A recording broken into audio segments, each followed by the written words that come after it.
Call to order the Tuesday, May 10th, 2022 Town Council special meeting to order at 6:34. All councilors are present with the exception of Councillor Parker. On to new business. Adoption of an ordinance to establish a property tax abatement for surviving spouses of fallen emergency workers can be found on page 2.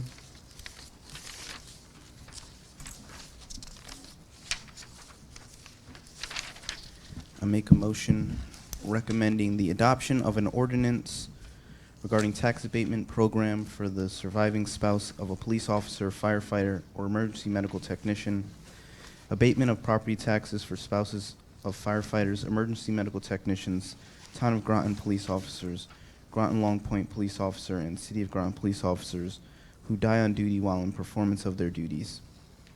A. Definitions. The following words, terms, and phrases when used in this section shall have the meanings ascribed to them in this section, except where the context clearly indicates a different meaning.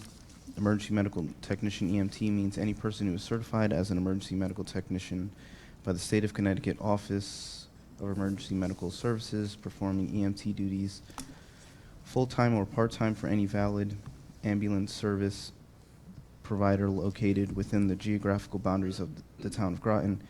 EMT duties means duties performed while traveling to, at, or returning directly from calls routed through an emergency dispatch center, or tests or trials of any apparatus or equipment normally used by the employer, ambulance service provider, while instructing or being instructed in EMT duties, or while engaging in any other duty ordered to be performed by a superior or commanding officer in the ambulance service provider.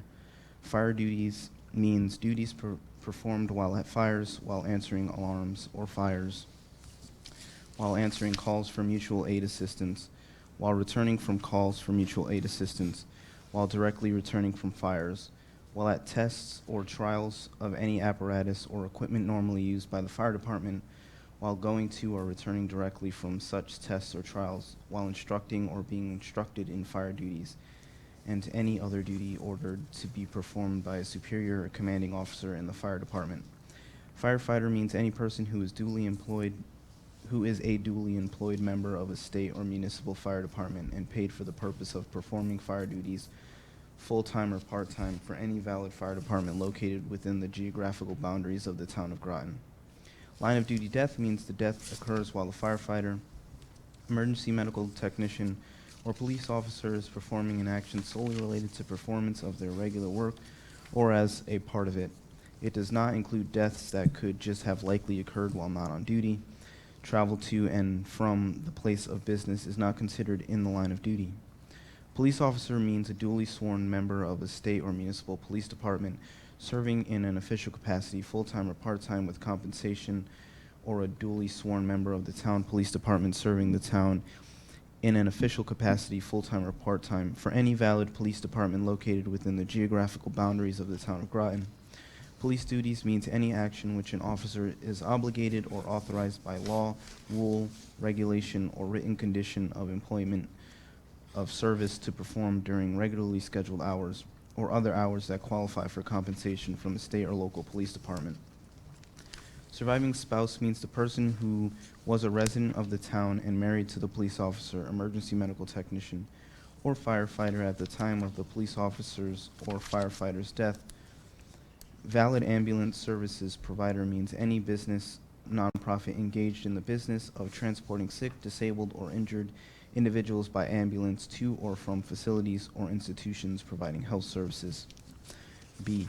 In accordance with State Statute 1281X, there is hereby established effective for the grand list of October 1st, 2022, an abatement of 100% of municipal real residential property taxes due with respect to real property owned by the surviving spouse of a police officer who has died as a result of the performance of police duties, or a firefighter who has died as a result of the performance of fire duties. The abatement only applies to town taxes due to the Town of Groton and does not apply to any district or other political subdivision taxes that may be due. C, the tax abatement will remain in effect so long as the surviving spouse who owns the property as of the October 1st grand list and occupies the residence as their primary residence, or until the spouse conveys their fee interest in the subject residence. If the spouse subsequently purchases another residence in the town and all qualifying criteria remain, then the tax abatement shall apply to the new residence. For any property that is in a trust, a copy of the trust agreement must be provided to the assessor for review. The terms of the trust agreement are that the claimant must be considered to be the primary beneficiary of the trust. D, upon the death of any person entitled to tax relief pursuant to the section, the tax relief hereunder shall end the following June 30th. E, if any person who is entitled to a tax abatement hereunder conveys their fee title in the property with respect to which the tax abatement hereunder has been granted, the tax relief shall be suspended as of the date of conveyance, and the non-qualifying grantee of such property shall pay the town a prorated share of taxes thereby due and owing. The assessor is to be notified by the applicant of the transfer within 10 days of the property transfer date.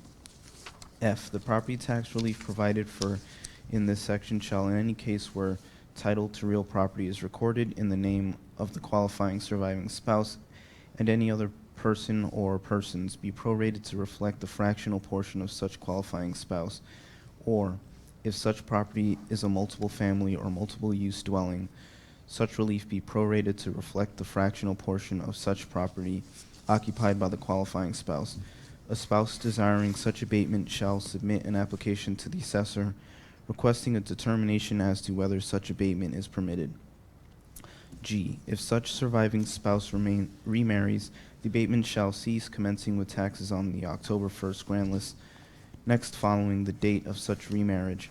In the event that such remarriage shall terminate, such surviving spouse may apply for the abatement commencing with taxes due on the October 1st grand list next following the date of such termination.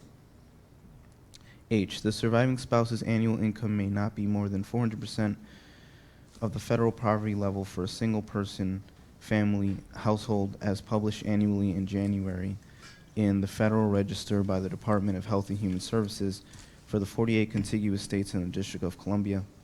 I, the tax collector and assessor shall prescribe with regard to their respective duties under this section such forms and procedures as may be necessary to implement this section. The assessor, in addition, shall take such steps necessary to satisfactorily establish the facts as to the qualifying surviving spouse's interest in the property by requesting such documents as the assessor deems necessary. Such documentation will be required yearly to continue the tax abatement. Eligibility shall be determined by the assessor and/or their designee, and such determination shall be final.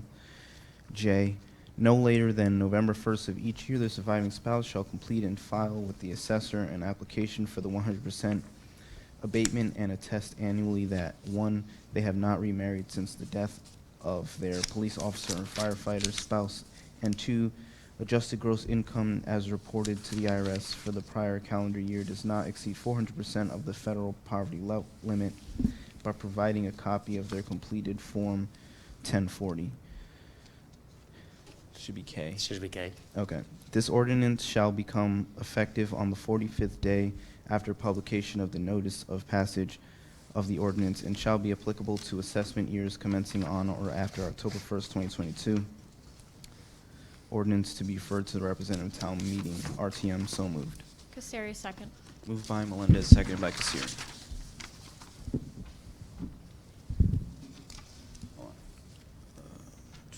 Councilor Bordelon? Thank you. I think this is, great to have.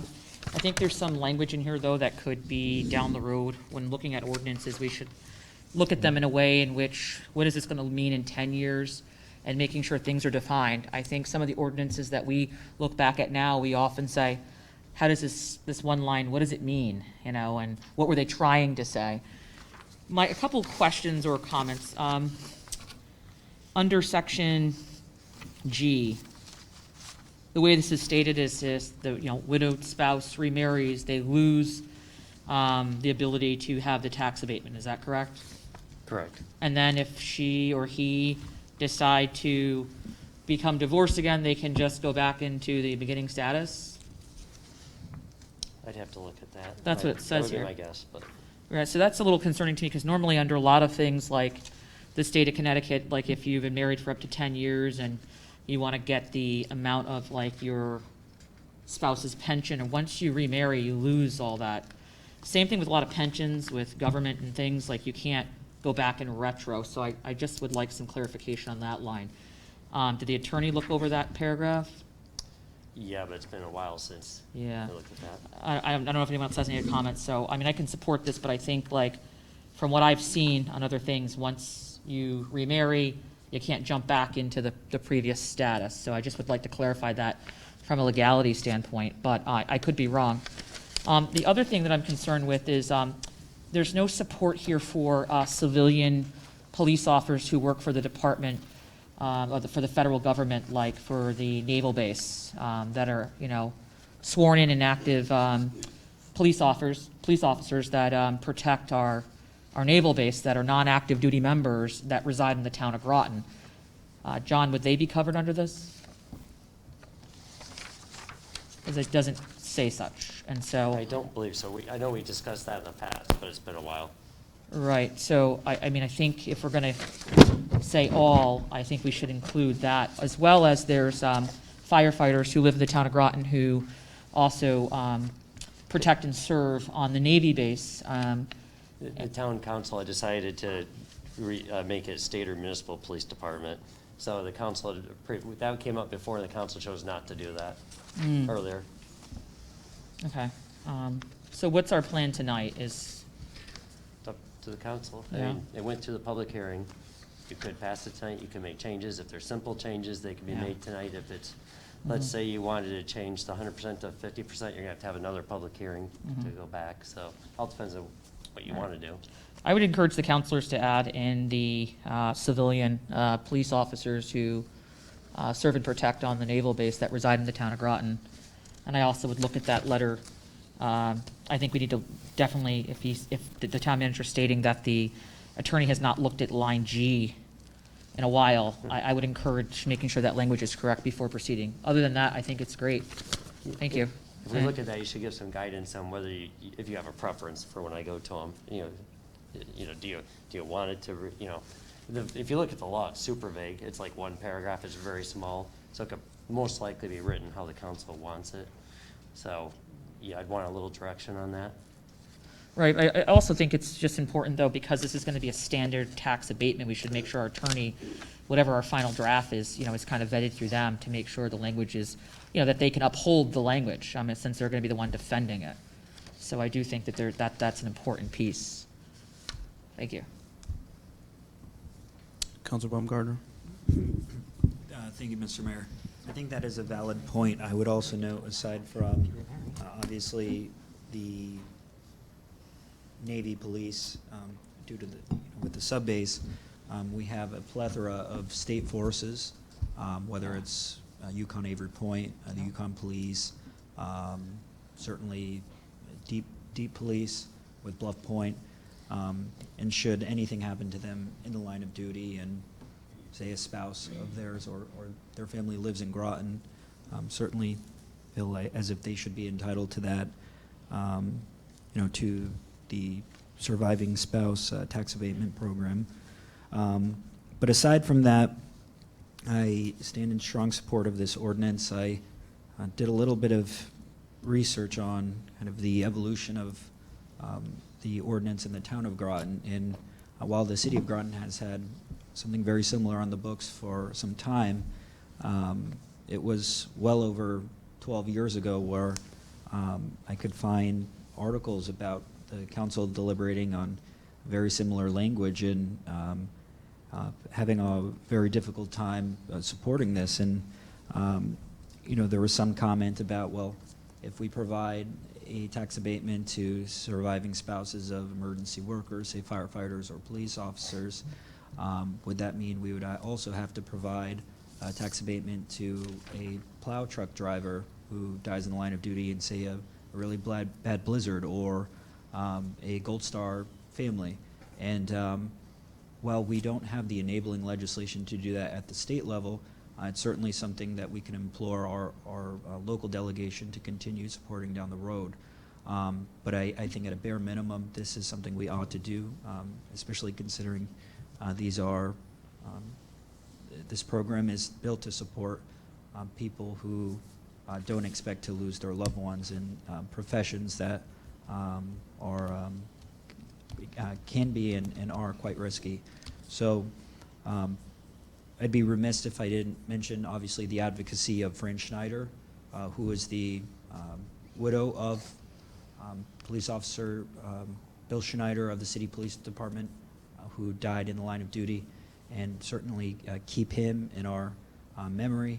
And I want to thank Fran for her advocacy, and look forward to supporting this ordinance this evening. Thank you.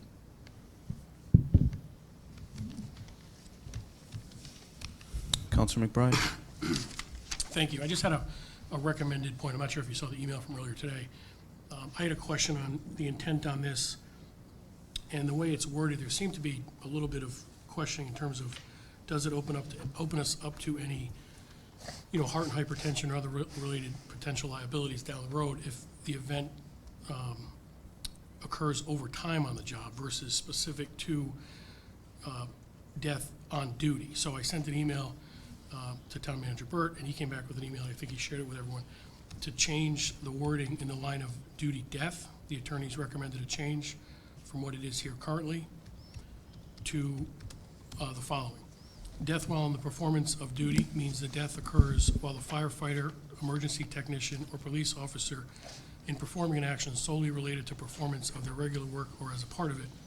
Death while in the performance of duty does not include deaths that could just have likely occurred while not on duty, or deaths that resulted from illness or disease, whether or not solely related to the performance of their regular work or as a part of it.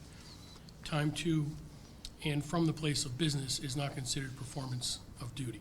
So I would like to make a motion, or propose a motion to amend the current ordinance to remove the line of death as it was currently stated and to include this portion, which is recommended by the attorneys. Second, Bordelon. Moved by McBride, seconded by Bordelon. Can you name the section? Yes, section B. B in the 1, 2, 3, 4th paragraph down the line of duty death underlined. It would be the removal of those few sentences, and just replaced with what was emailed to everyone and I just read. It's not a significant change, it's just to prevent this from, it just ensures that it's only in the true line of death, emergency death.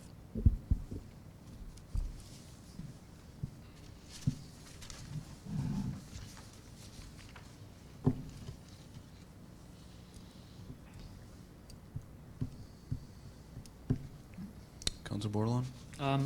I guess I will also like to amend that line, since making amendments. I support Councilor McBride's amendment, but I think under police officers, where it states the location, I think we should also add any civilian police officers that work on the naval base, which are armed officers, and they are backup and deal and support Groton Police Department if there's any issues that go on with the sub base, as well as the firefighters who come off and support if they have to with EB here as well. So I think we should, I'd like to amend to add the civilian police officers and civilian firefighters that work on the naval base. Do I need a second? That. I do have a question. Okay, moved by Bordelon, seconded by Baumgartner. Councilor Baumgartner. Yeah, my question would be for Manager Burt. Is that a minor enough amendment that wouldn't require public hearing?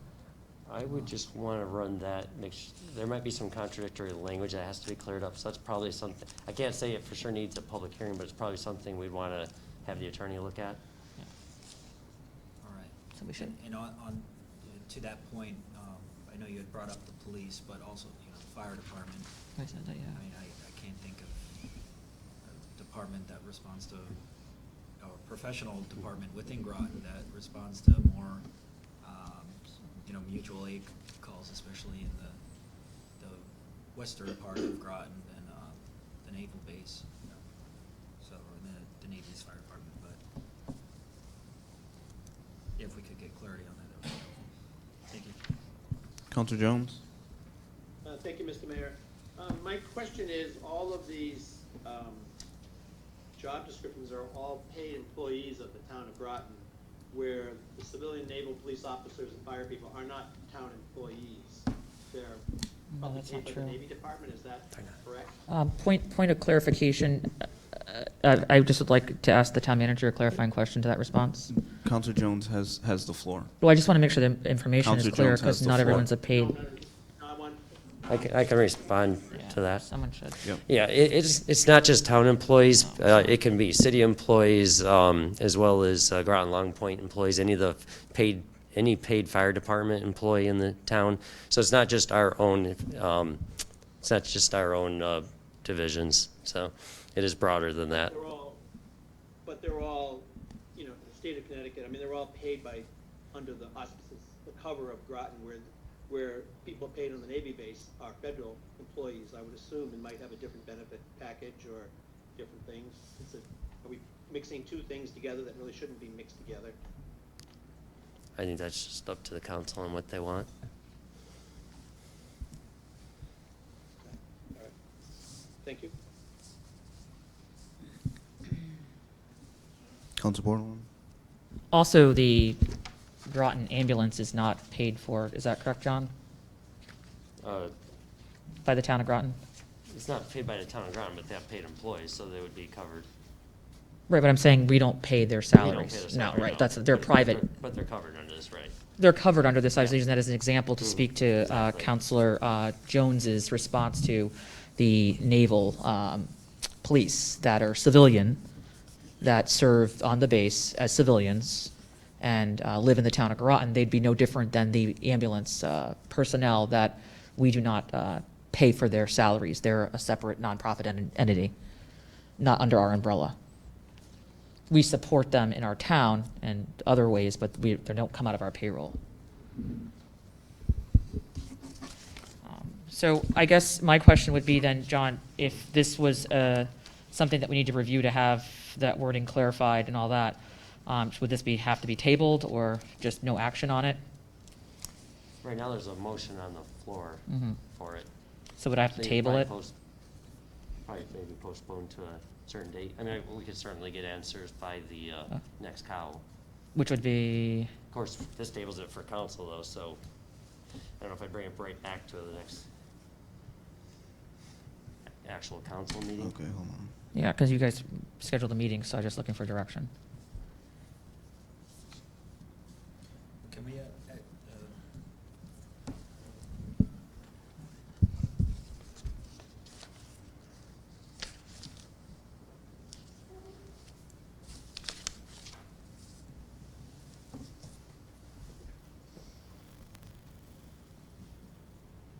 All right, yeah, so you could have a motion to table to a time definite. And what would that time be, John, would you recommend?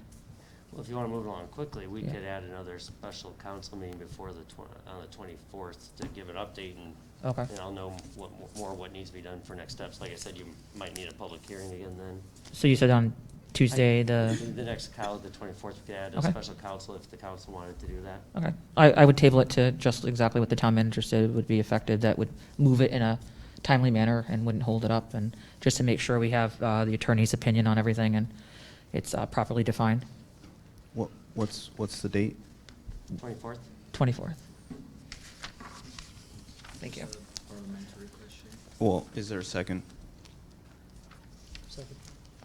Okay, motion to table May 24th, moved by Bordelon, seconded by Westervelt. Yep. I was gonna ask if we could first pass, I think Councillor Mcbride's amendment is friendly enough.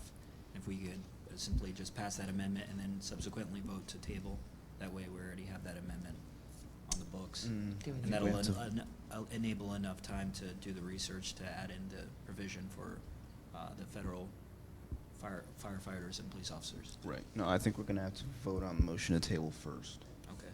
so. Because they're kind of two different issues, but I think it's friendly enough that, But it would, And just I'll for make what sure- it's worth. and I'll make sure that changes with the list. if Right, anything. yeah. it would already be on there, yeah.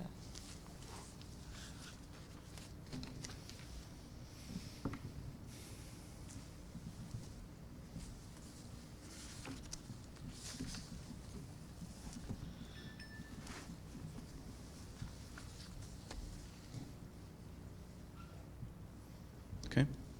No other discussion? Okay, I'll call for a vote on a motion to table to May 24th. All in favor, say aye. Aye. Aye. Opposed? Okay. Abstentions? Councilor Westphal, how do you vote? Oh, I said aye. Okay, so I have in favor McBride, Westervelt, Bordelon, Baumgardner,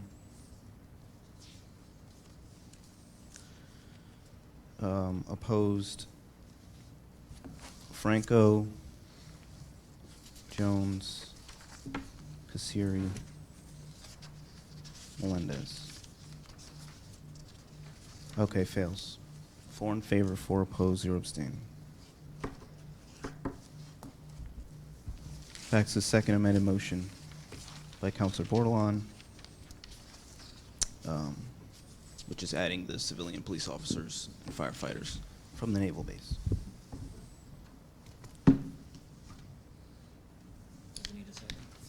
It's already seconded. Just looking for further discussion. You spoke twice on this amendment. I have a clarifying question, if you don't mind. What's your clarifying question? For the town manager, I just think if we vote on this and this was to pass, the purpose of tabling it to the 24th is to do our due diligence and let the attorney have a chance to. That's not a clarifying question. I'm asking him the question, wouldn't that be versus passing something without anybody looking at any of this language? If you were gonna move forward tonight, it'd be ideal to have in the motion pending review of attorney to make sure Right. of the legalities. Right.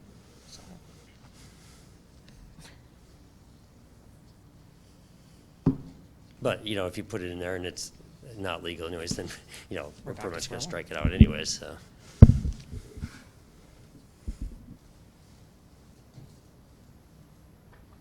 Okay, any other discussion? Councilor Franco? So we've already had this discussion, I believe, in Cow. And I thought we've already gone over the topic of whether we were going to add,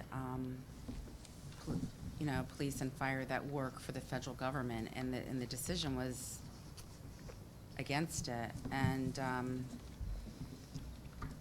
I thought, I was under the impression that we were going forward as this were for people that were serving our local community. And I understand they serve the federal government and the people that are on the sub-base and Navy housing. But this was, from what I gathered, was supposed to be for people that served our local community. And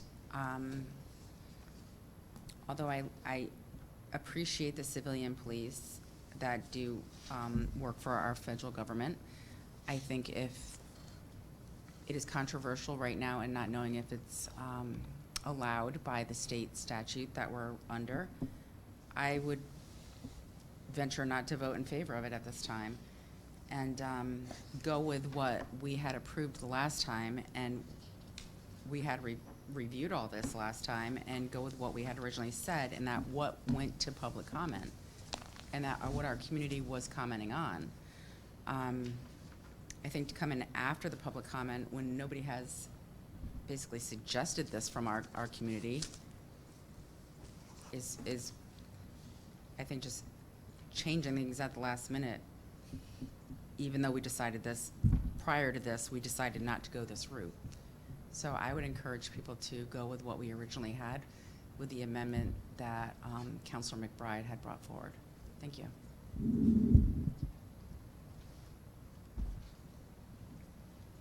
Councilor Kasiri? Thank you, Mr. Mayor. Mr. Burt, what are our options for the future to potentially change an ordinance if we found that it wasn't addressing all of the needs that we wanted?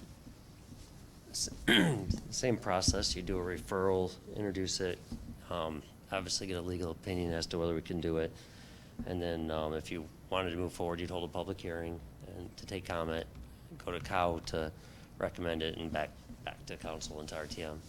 So we could very likely pass this ordinance tonight and then in the future go back and look at the potential of adding civilian police officers and firefighters from the naval base in the future? Sure. Okay.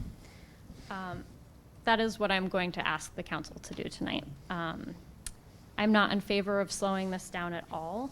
I would like to remind councilors that during our budget discussions, we have heard about the difficulty in finding quality officers to hire. And when I was hired as a police officer 14 years ago, I graduated from a predominantly criminal justice-based college, and we were fighting for police jobs. This is no longer the case, and the trends have only become worse after the last few years. And I hope that with a tax abatement in our town, that officers will come to work here, but also come to live here, as this only compensates officers who are killed in the line of duty from any of the Groton police departments and live in the town of Groton.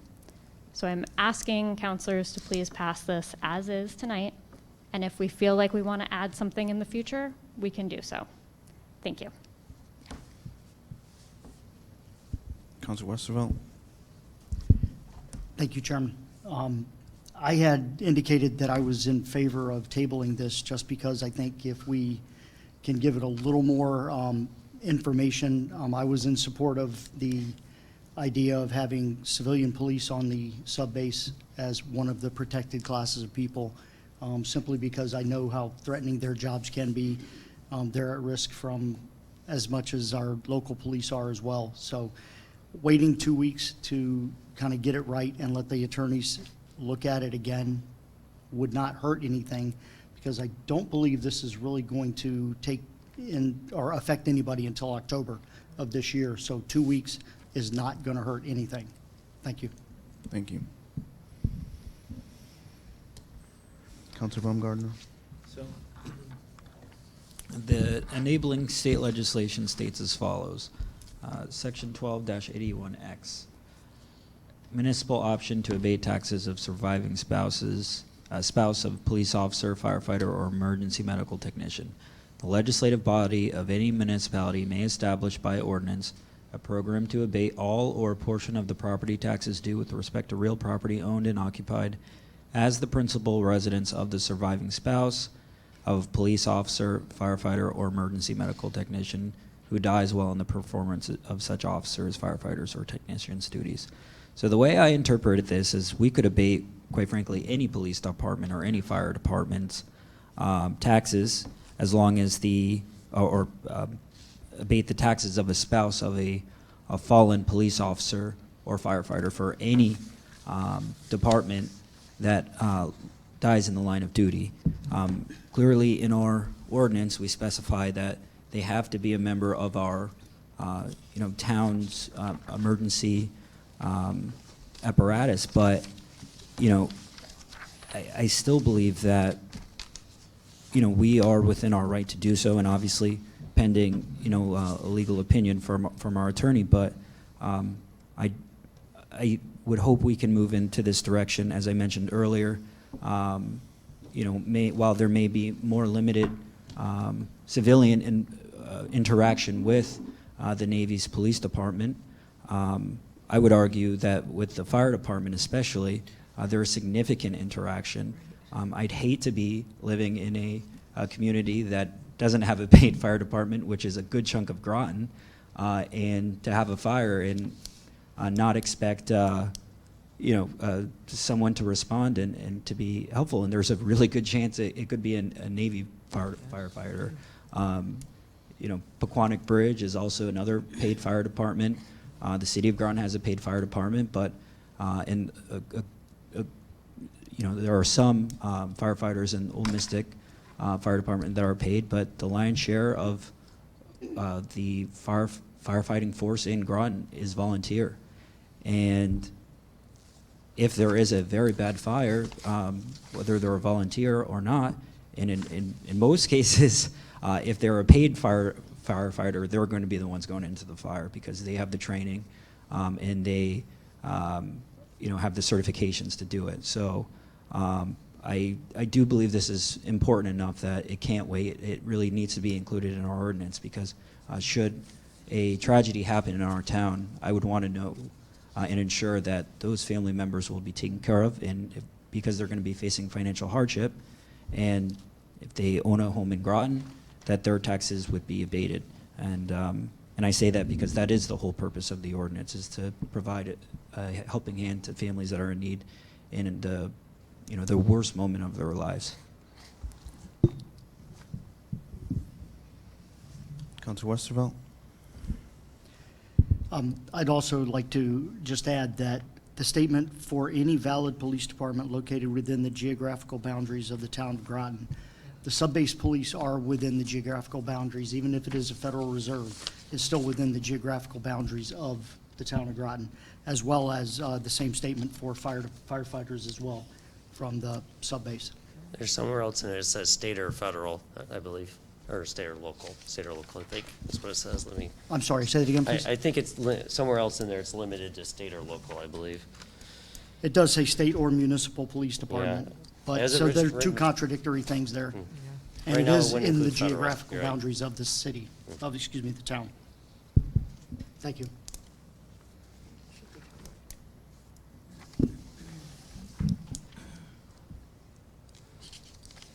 Councilor Franco? So, this is a town council meeting we're in, is that correct? Yes. And isn't this work that we're doing, the big debate and going through everything, isn't that normally done in a cow? Typically, but it could be done here as well. But on the most part, we do usually do all of our work in the cow. And the problem is, we are one counselor down right now. That's not in attendance, and her voice was heard and when we discussed this in the cow, when this was chosen not to go forward. But now that she's not here, we're having the debate again, and I don't understand. I mean, this was something that was already decided before. This was something that we as a council had decided not to add this into it. And we're doing it, now we're having the same exact debate again, it seems like.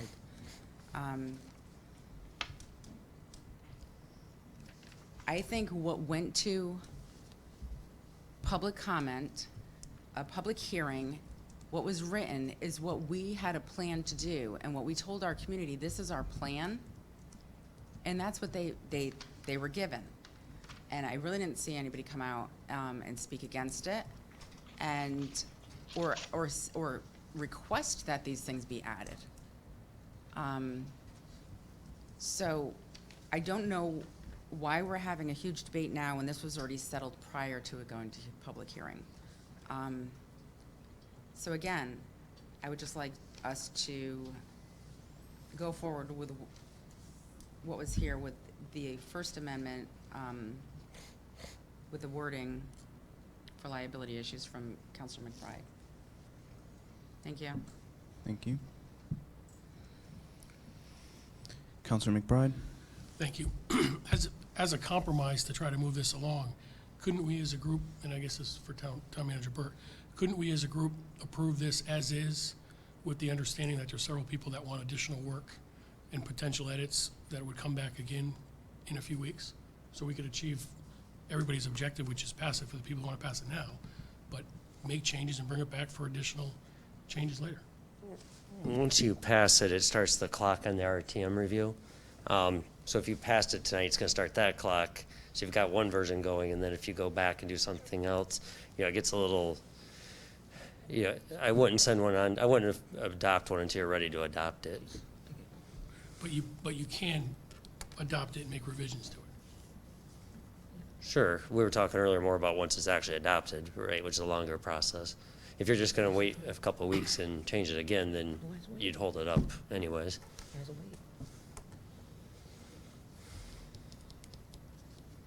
you.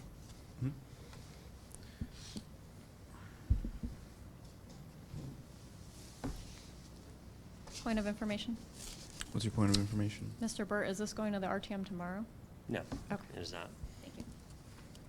Well, I mean, they would create the referral if it, they would, they have to refer to a committee. So if this was passed tonight, they would refer to a committee. However, let's say you did something in 2 weeks, it would still be enough time to refer it to committee and hit the same RTM meeting that it would have. Thank you. So I have a question. In the statute, it says state or local, and it doesn't say No, anything about it- federal. Our ordinance has state or municipal, doesn't, not in the state statute. Okay, okay. Just okay. basically says firefighter, you know, it'd be someone who's actually, you know, licensed as a firefighter, emergency medical technician, or a police officer. Okay. And then you define it from there on whatever you want. Right, that's what. Okay. Okay, so we've had 2 rounds of speaking. I have a counselor who wants to speak a 3rd time. Do we have consensus for a 3rd round of speaking?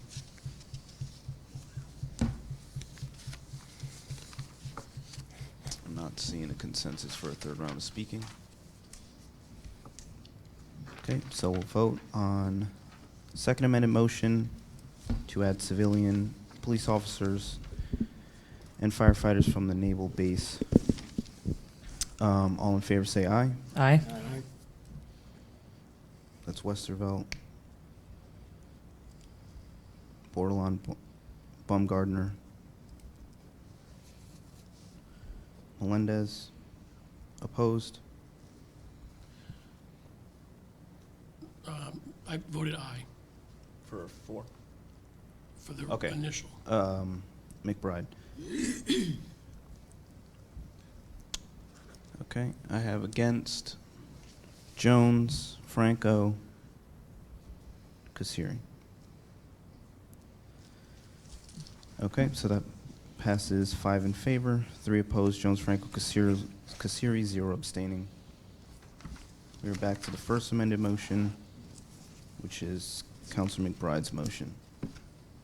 And I would like to make a motion right now. So I received a lot of feedback on this ordinance. I was the one who originally made the motion for 100%. And I got a lot of feedback from residents about the equity, about how much this abatement actually is. And I had some conversations, and I came to the conclusion that I'd make this motion just to see how the council would if they would favor it or not. So I'm going to make a motion to have a 100% tax abatement with a $5,000 maximum benefit. Is there a second?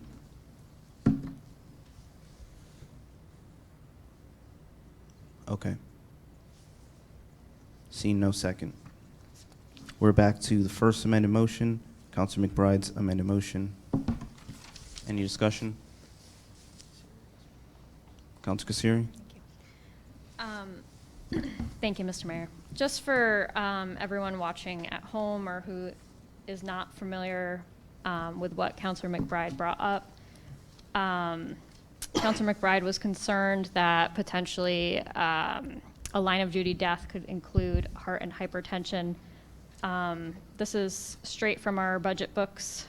For police officers hired prior to July 1st, 1996, it is presumed that injuries, illness, or death due to heart disease or hypertension are job-related and therefore are compensatable injuries or illnesses. Claims are administered through the workers' comp system. And again, this can be found right in our budget book on page 87. It is also the same for fire departments. No officers after this date can claim heart and hypertension as a line of duty death, as it is state statute. And 1996 is now 26 years ago, making the amount of officers who apply for this statistically minimal. So I'm in favor of changing the language, but I just want everyone to know and understand line of duty deaths do not include heart and hypertension anymore. Thank you. Thank you.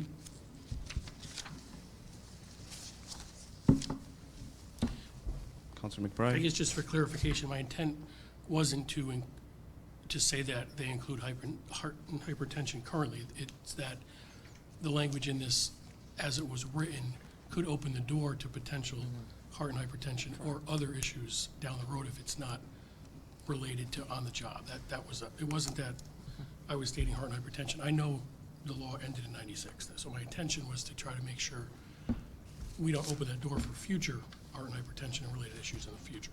Thank you. Thank you. Councilor Bordelon? Thank you. I also took it the way that McBride amended it, because I also did some research on it, and I just think it was clearing up what I was asking to suspend and send back to the attorney to review. So this is just kind of cleaning it up, neatening it up. And I agree, and I'm still, as we move forward with this, I still think letter G and other things should go back before the attorneys. I think holding this 2 weeks is really not going to hurt or injure anybody, and it's not as time sensitive, but if we must press forward. Thank you. We will continue.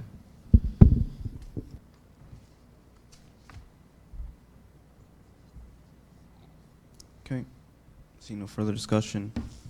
Call for a vote on the first amendment motion, which is Councilor McBride's amended motion. All in favor say aye.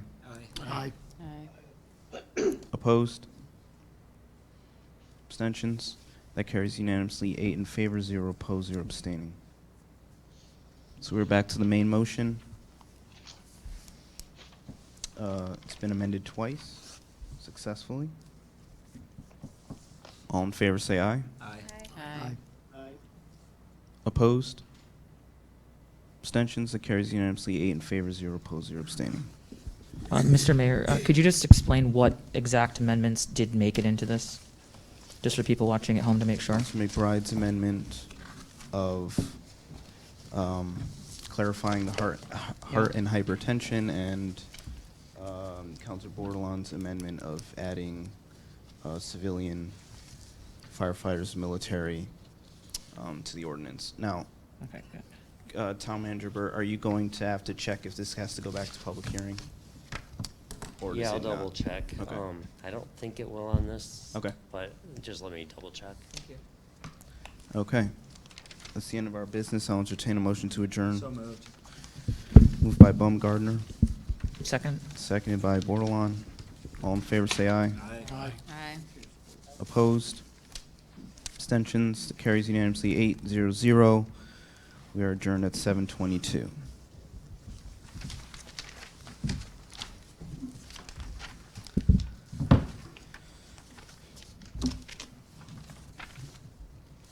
Okay, I'll call to order the Tuesday, May 10th, 2022 Town Council Committee of the Whole regular meeting to order at 7:22. All councilors are present with the exception of Councilor Parker. Calendar Communications, Councilor Kassiri. Thank you, Mr. Mayor. Good evening, everyone. On Saturday, April 30th, I attended Poetry in the Park by the Mystic Noank Library, and that was hosted by Kevin Booker. And I had the privilege of reading, and my 8-year-old son was also able to read a poem, which was a nice experience. So I wanted to thank the Mystic Noank Library for putting on an amazing community event celebrating Poetry Month and giving poetry lovers of all ages the chance to share poetry with others in our community. On May 2nd, I attended the very first Police and Community Group meeting, which was attended by the committee members, including Chief Fisaro, and he brought along with him the Deputy Chief and the captains to introduce to the committee. Chair Delacruz suggested the idea of creating a mission statement consisting of strengthening community relations between the Groton Town Police Department and the community, and also mentioned that the group could consider possibilities of what to name the group. Chief Fisaro went into the background of the changes that have occurred within the department for the past couple of years and discussed how the department has recently added the public safety community outreach specialist, who last week went through crisis intervention training.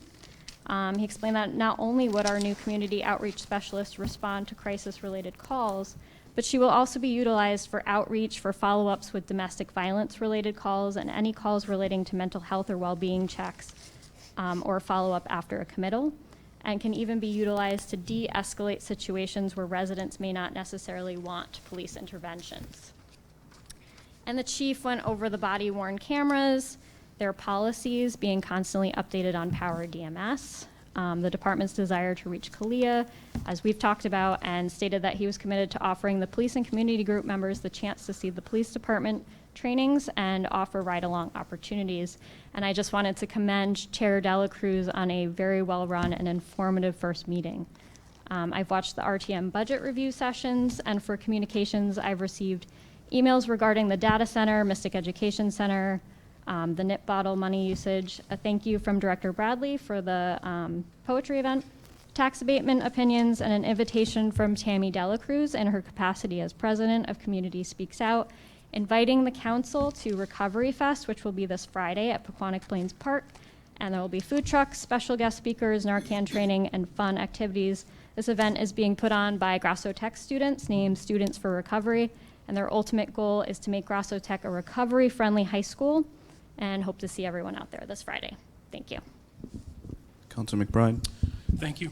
The only thing of substance that I have to report is that the mayor appointed me the chair of the Property Reuse Committee, along with Councillor Bordelon and Councillor Westerfeld, and we've been trying to schedule a meeting the past couple weeks and unfortunately have some scheduling conflicts, but we do hope to have a scheduled meeting tomorrow for Thursday.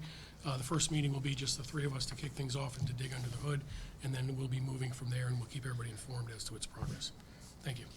I didn't hear what committee? I didn't hear. Property reuse. Thank you, Councilor Westervelt. Thank you very much. I'd like to say that I also attended the Poetry in the Park, which was a fairly exciting event. It's something I've never done before, but I was happy to do it. Heard a lot of great people speaking. The counselors that were with me did a great job. That was a lot of fun. Also, the next day, I attended the American Collegiate Rugby Association's Women's Sevens National Championships out at the Stonington Lodge for the Coast Guard, where the Coast Guard women actually swept the season and went undefeated and won the national championship last Sunday. Additionally, last night, the Eastern Connecticut Symphony Youth Orchestra had their first performance in 2 years after a hiatus because of COVID. They got together, started getting back together in the spring. These rehearsals take place at Northeast Academy. The custodial staff, everyone there has been great with us all year long, supporting them and having this. And we actually had a turnout last night of over 100 people to come out and watch them play. So it was great, and looking forward to starting a brand new year in September. Thank you. That's all I got. Councilor Bordelon. Thank you. Am I allowed to ask a question about a report from a committee? We're not in committee reports. Well, a report about the police oversight the group. Yeah, for It's not a police oversight group. well, the one that was established for some form of. My question is there any chance there guys are going to be minority recruiting? Did they speak about that? Because there's not, after the whole wake of George Floyd and the thoughts of having that group and adding a counselor, you know, the demographics of the committee really don't represent the community in which folks were hoping for. So how many minorities serve on that committee as to date? No, this is really just calendar and communications. I'm responding to, should give a full report on it, and so we usually can ask questions, and my question is there a large minority? We don't usually ask That's fine if we questions don't. during I'll calendar send it in, communications. if you could send a report about that, or a question about that, that'd be great. Thank you. Thank you. I still have more to talk about. Okay.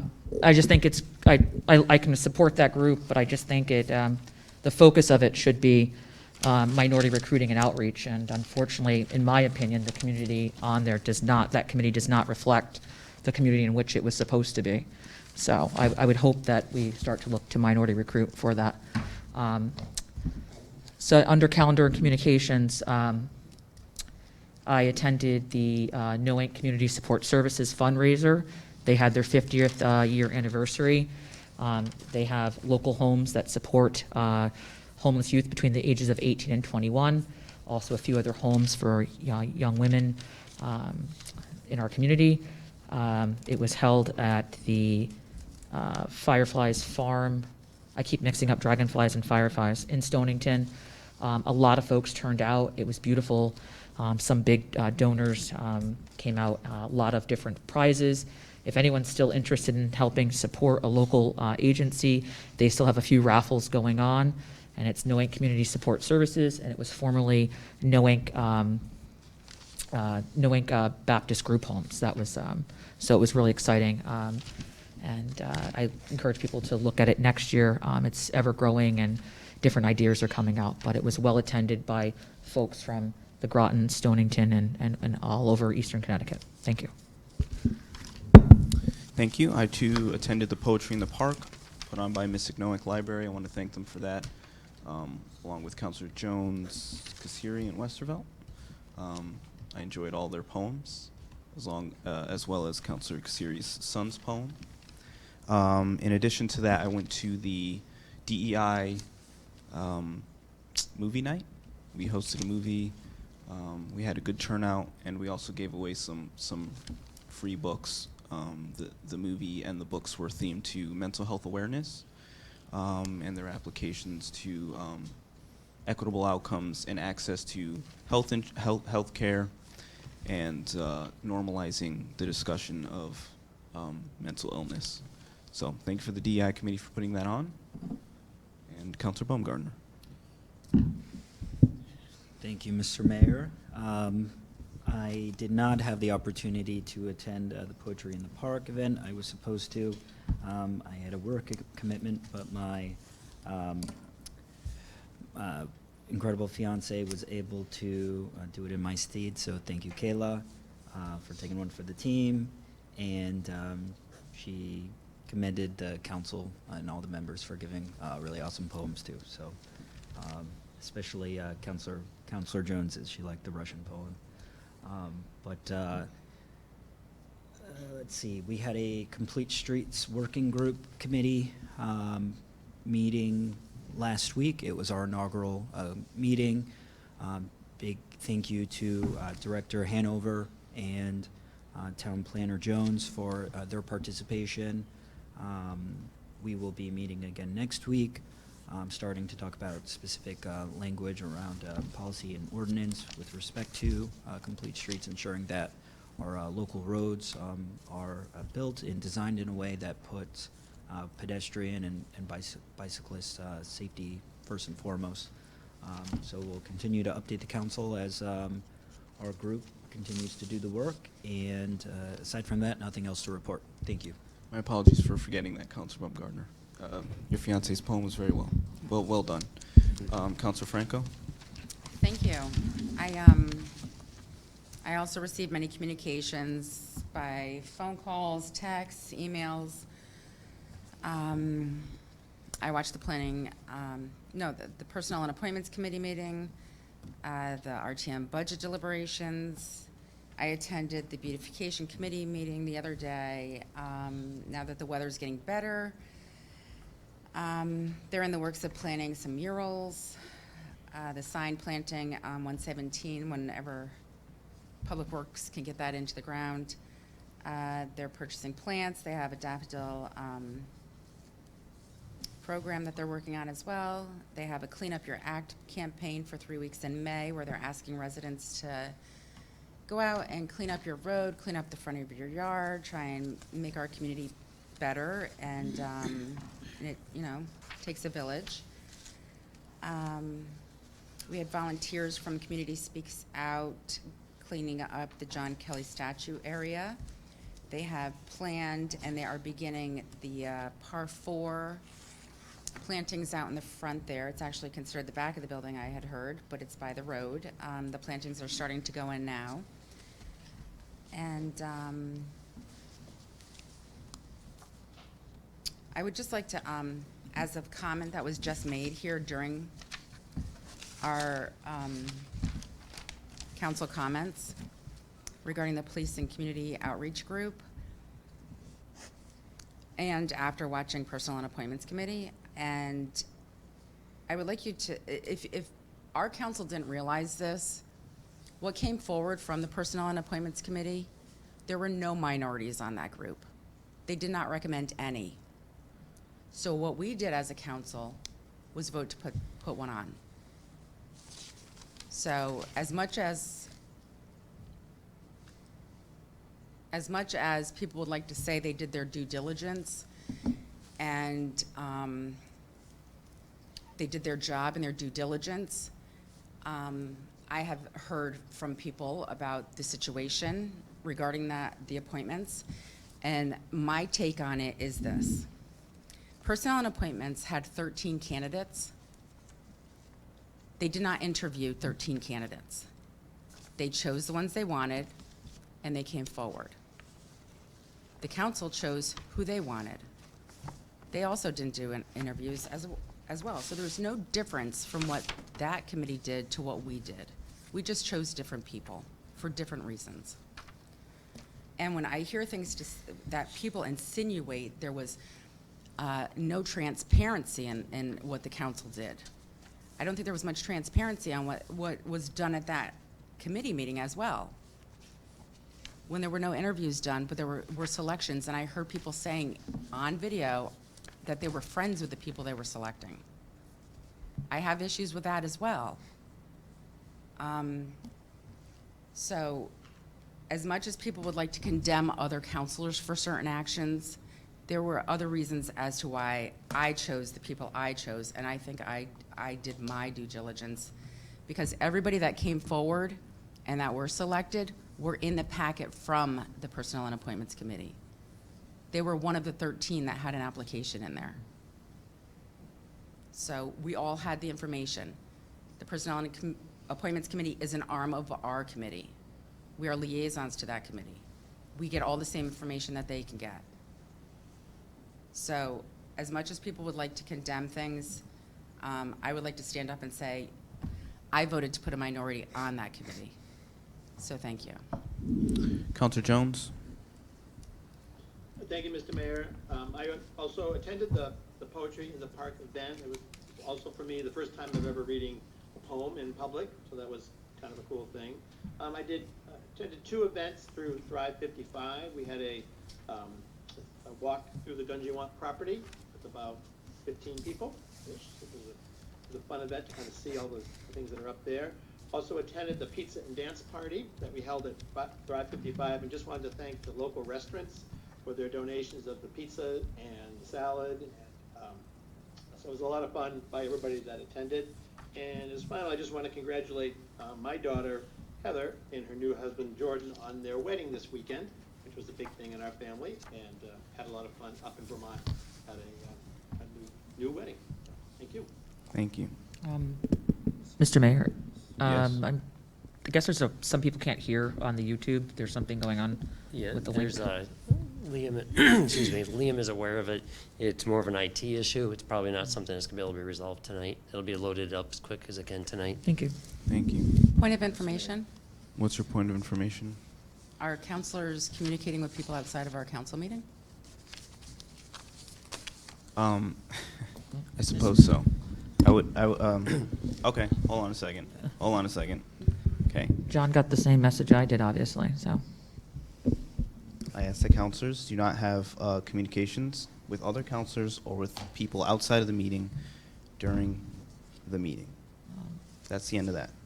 On to approval of minutes. Mr. Mayor, one last communication, because there was seemingly a response to another counselor and not, No. not having debate. We are not having going debate. to, we're Mr. not going to Mayor. be responding to. You allowed it. I understand. No, I did not. I'd like to correct something on the You did. record. There was a minority appointed. She was a Yeah. brown Latino woman. Thank you. On to approval of minutes. Page 2. I make a motion to approve the Committee of the Whole special meeting minutes of March 29, 2022, and the Committee of the Whole meeting minutes of April 26, 2022. So moved. Second. Moved by Melendez, seconded by Baumgartner. Any discussion? Seeing none, a call for a vote. All in favor, say aye. Aye. Aye. Opposed? Abstentions? Carries unanimously, 8 in favor, 0 opposed, 0 abstaining. On to new business, suspense list, page 21.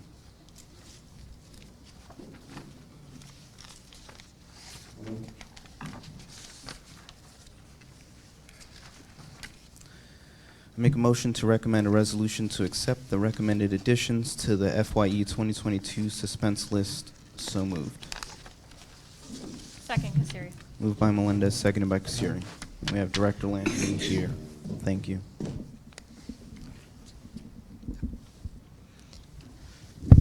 Hello, everyone.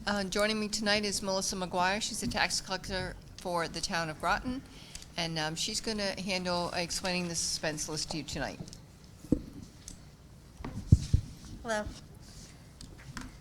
How you doing? Connecticut State Statute 12-165 requires that at least once a year we compile a list of taxes that should be suspended. By placing these on suspense, we will not actively bill them. So thereby, we would save on postage, toner, paper, etc. These bills remain collectible for 15 years. The current list has been billed at least 2 times. Back taxes have been billed several more times. Acceptance of the suspense list by council. The newly suspended list of the motor vehicle and personal property would be turned over to a collection agency. They have the ability to search for the customers and able to locate them. The collection agency is at no cost to the town. The customer pays the collection agency fee in their part of their tax bill. All delinquent motor vehicle taxes are reported to DMV and request denial of their registration. For fiscal year 2022, the suspense list, the total amount is $432,764.90. The suspense list for last year, fiscal year 2021, was $339,589.44.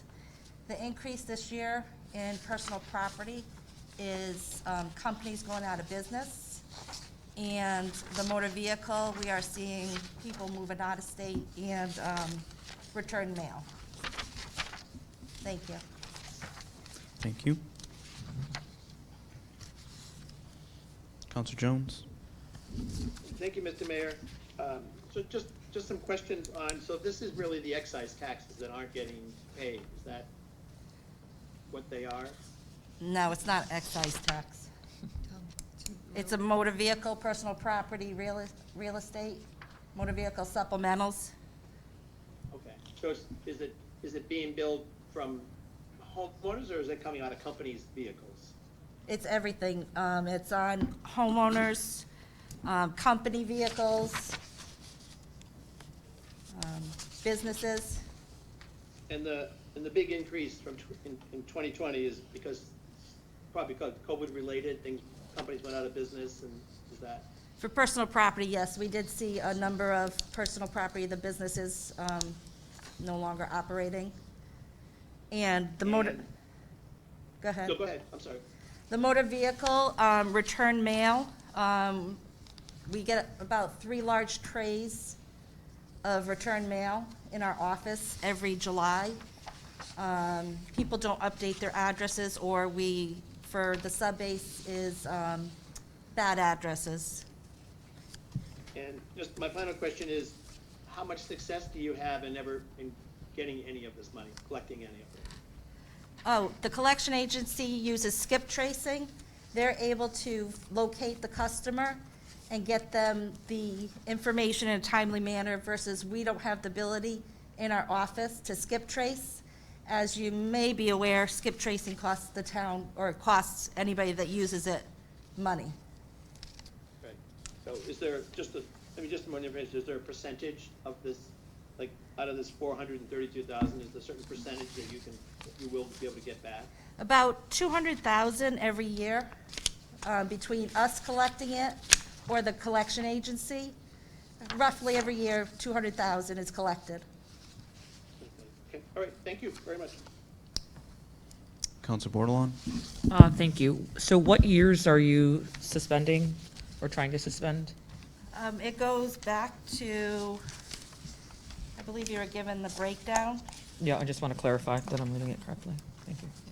It's in the packet, this one. Yeah, it's in the packet, so from 2020, the current year, and I believe the oldest one goes back to 2014. Okay. Yeah, I'm just reading the chart, right? Yeah, I just think coming out of COVID, I mean, should we suspend stuff from 2020 and 2019 right away? You know, this company that we'll send it to does go on their credit report, correct? No, So it's not a credit, it won't affect credit? no, it's not, the collection agency does not report to a credit bureau. And I see some minor things on here, like Mumford Cove, can you speak to the $4.02?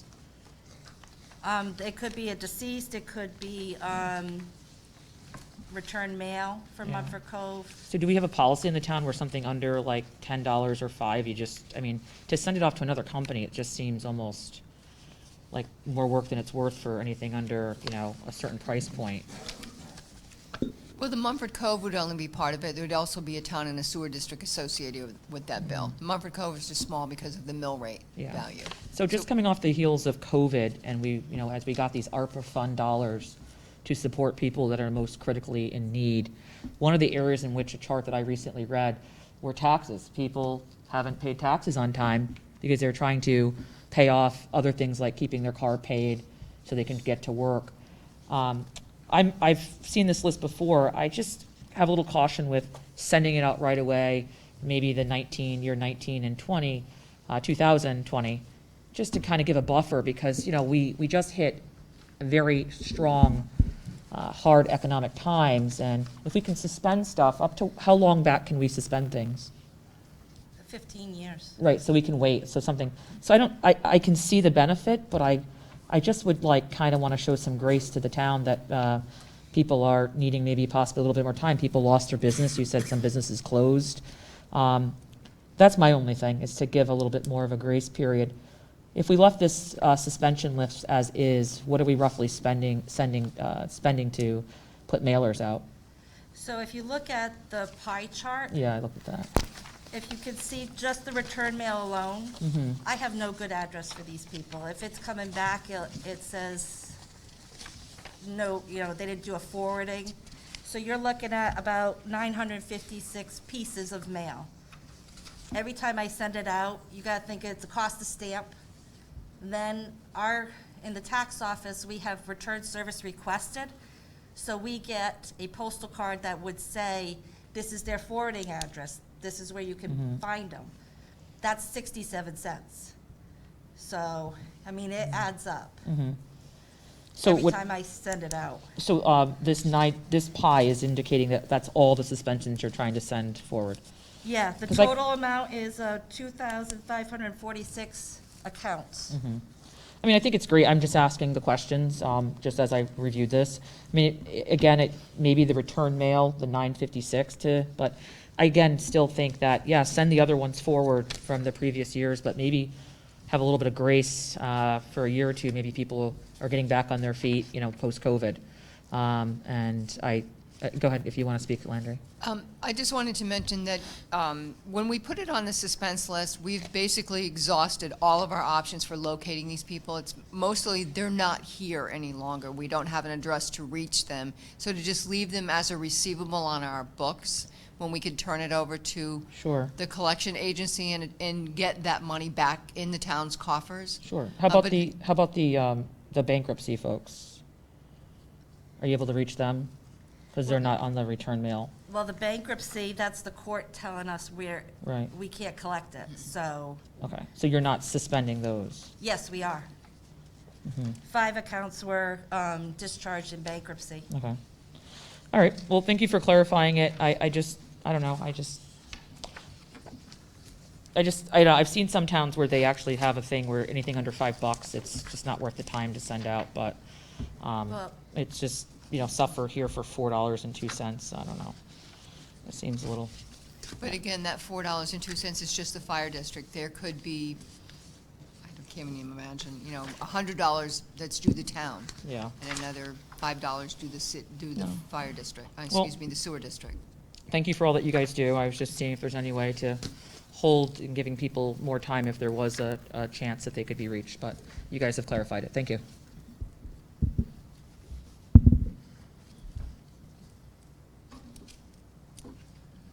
Okay. Not seeing any further discussion, so I'll call for a vote. All in favor say aye. Aye. Opposed? Abstentions? I'll abstain. That carries 7 in favor, 0 opposed, 1 abstaining, borderline. Thank you very much. Thank you. Thank you.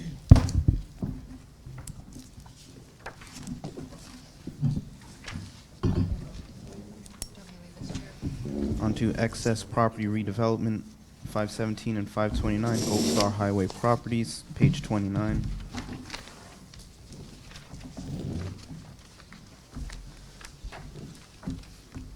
I make a motion to recommend a resolution to approve the concept plans as consistent with the plans shown by the developer during the RFP and public hearing process. So moved.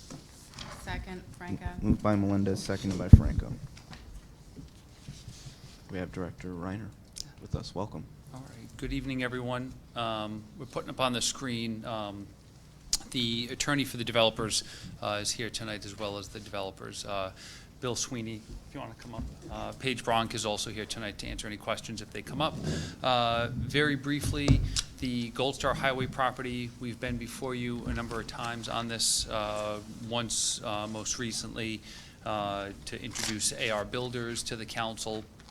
And one of the portions of the purchase and sales agreement includes a provision that before the applicant can move forward to any of our regulatory approvals before planning and zoning or inland wetlands, they have to come before the council and show their conceptual plans, that those plans are consistent with the plans that were presented in the RFP and the public hearing. And really, this is a time for, if the council has questions, but really looking for if the council disagrees that the plans are not consistent. So I think I'll hand it over to Bill at this point in time. Thanks, John. Mr. Mayor, members of the council, good evening. For your record, my name is Bill Sweeney, and I'm a land use attorney and a partner at the law firm of Tobin Carberry. And as always, it's a pleasure to appear before you this evening. Tonight, I'm here on behalf of AR Building Company Incorporated, which is the preferred developer assignee of property located at 517 and 529 Gold Star Highway here in the town of Groton. Joining me tonight, and you're going to hear from them tonight, is Jason Kambitsis. Jason is the president of AR Development Company, and he's joined by Cam Reber, who is the director of land development for the developer. Also joining me tonight is John Schmitz. John is our project engineer with BL Companies located here in Connecticut. He'll talk a little bit about our concept plan as well. Almost 3 years ago now, the town of Groton issued an RFP. I was trying to see that. I can't read that. That's Yeah, I okay. can't see that. Not a problem. As I said, almost 3 years ago, the town of Groton issued an RFP for the development of 2 very narrow and rocky parcels of land that were vacant that the town owned along the southern side of Gold Star Highway. And after a long interview process and, quite frankly, a number of delays due to COVID, the adjacent property owner was actually selected as the preferred developer.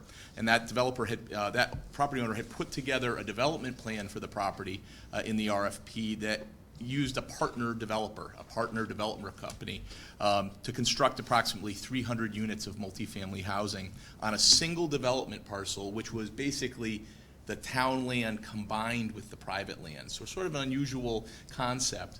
But that was the plan that was actually chosen by the town in the RFP process. In the spring of 2001, the town entered into an option agreement with that adjacent property owner to allow them to purchase the town parcels from the property. And then in December of 2001, this town council approved AR Building Company as the development company partner for the project.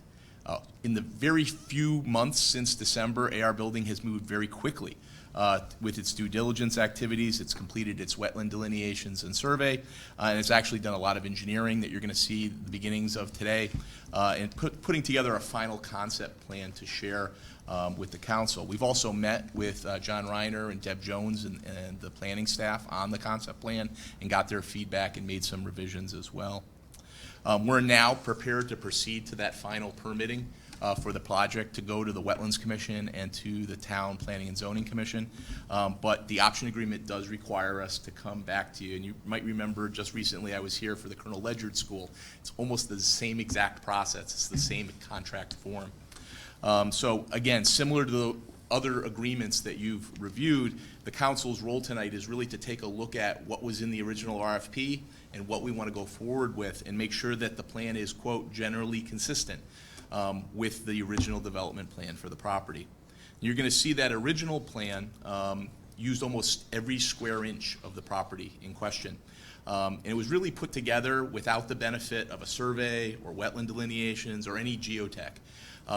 From our perspective, the concept plan that we're going to present to you tonight is not only generally consistent with the plan, but is dramatically improved, and particularly because we've reduced the overall footprint of development on the property. And in doing so, we've been able to preserve a lot of woodlands at the back of the property, and also to make sure that our stormwater design for the project is compliant with the town regulations to maximize the protection of water resources. As we discussed during the original RFP process, this project that we're going to share with you tonight addresses the extreme demand, and it really is an extreme demand here in Groton for new housing. It includes the development of underutilized, appropriately zoned property for a true public-private partnership. Again, it's town land being combined with private land to create a development parcel that's worthy of some economic investment. It's going to provide quality housing opportunities for Groton residents and for people who want to live, work, and play in Groton. And it's located on a state highway, so we don't have issues of access through existing neighborhoods. It's got good traffic access to the property. And it's away, quite frankly, from any single-family neighborhood, so there's no real concern about character of the project having an adverse impact. We're going to provide sufficient parking. We're going to preserve environmentally sensitive areas. And I think maybe most importantly, and I've heard the council say this on multiple occasions, it's going to put the town property back onto the tax rolls, and it's going to allow for a significant multifamily project to be put on the grand list.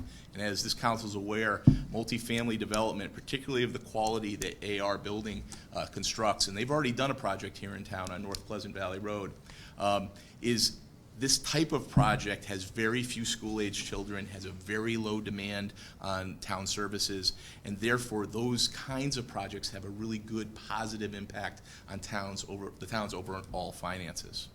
So tonight I'm going to introduce, have Jason Kambitsis come up to you, give you a little bit of background on the company, and then I'll have him and John Schmidt walk you through our actual development plan.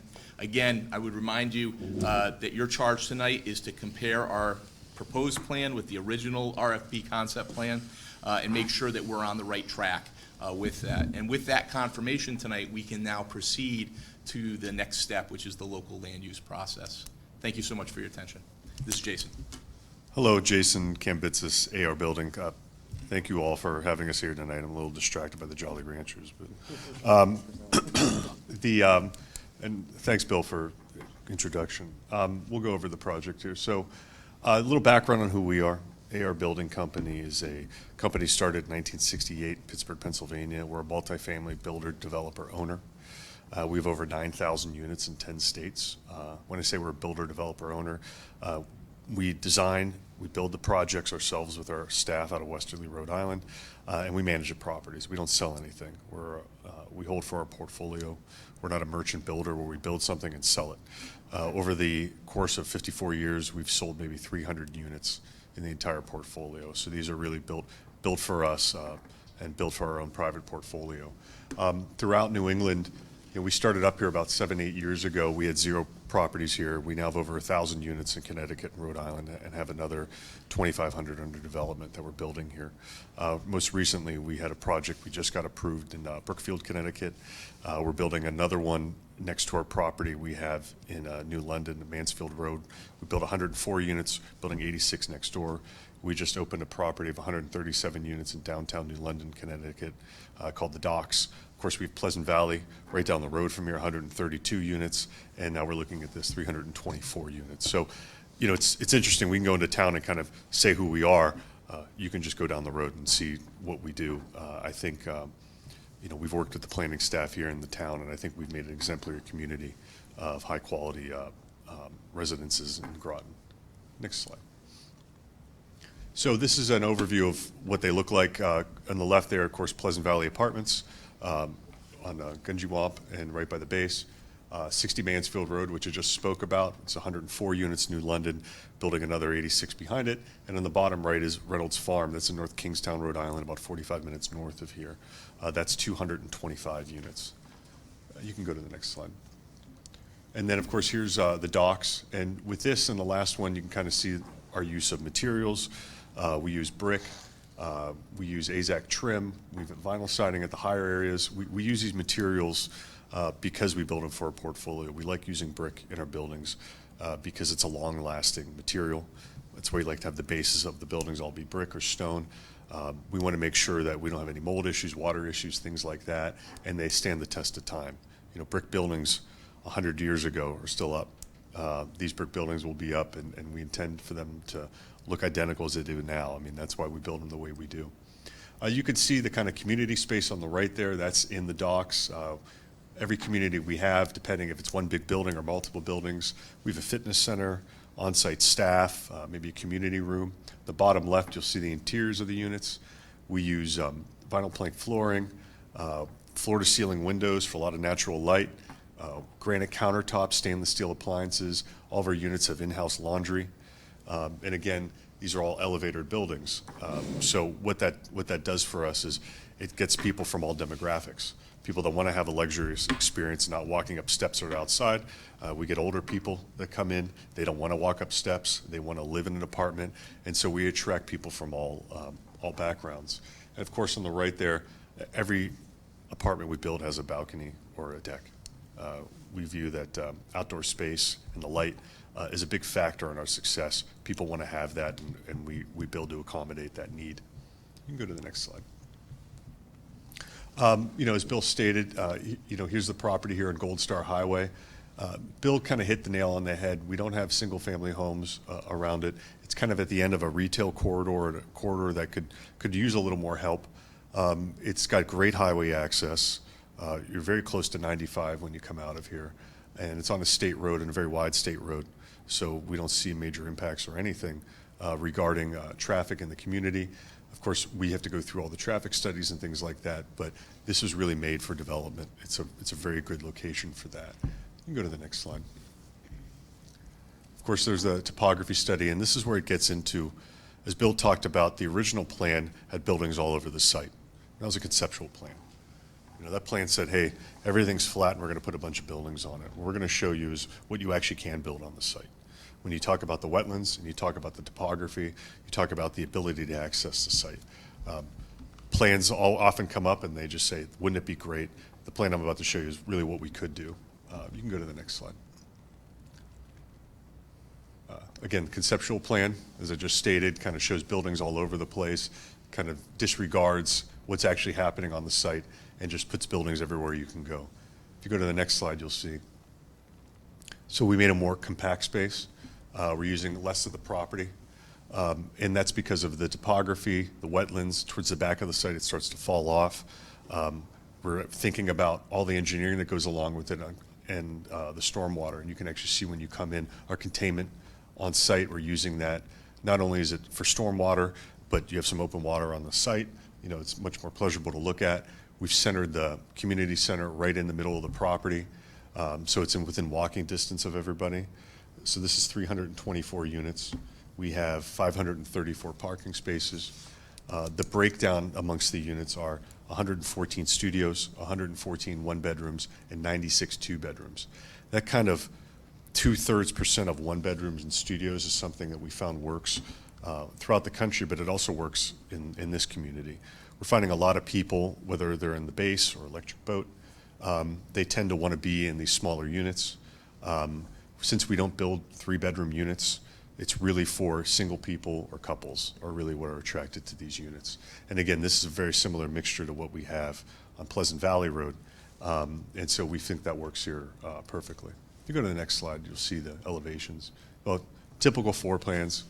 Of course, again, the 1s, 2s in the studios. This is a variation of what we have on Pleasant Valley regarding the size of the units, ranging from 500 square feet up to 1,100 plus square feet. You can go to the next slide. And those are the elevations that we're talking about. It's kind of a heightened Pleasant Valley building. Those buildings are 3 stories. We're proposing 4-story buildings, 654-unit buildings.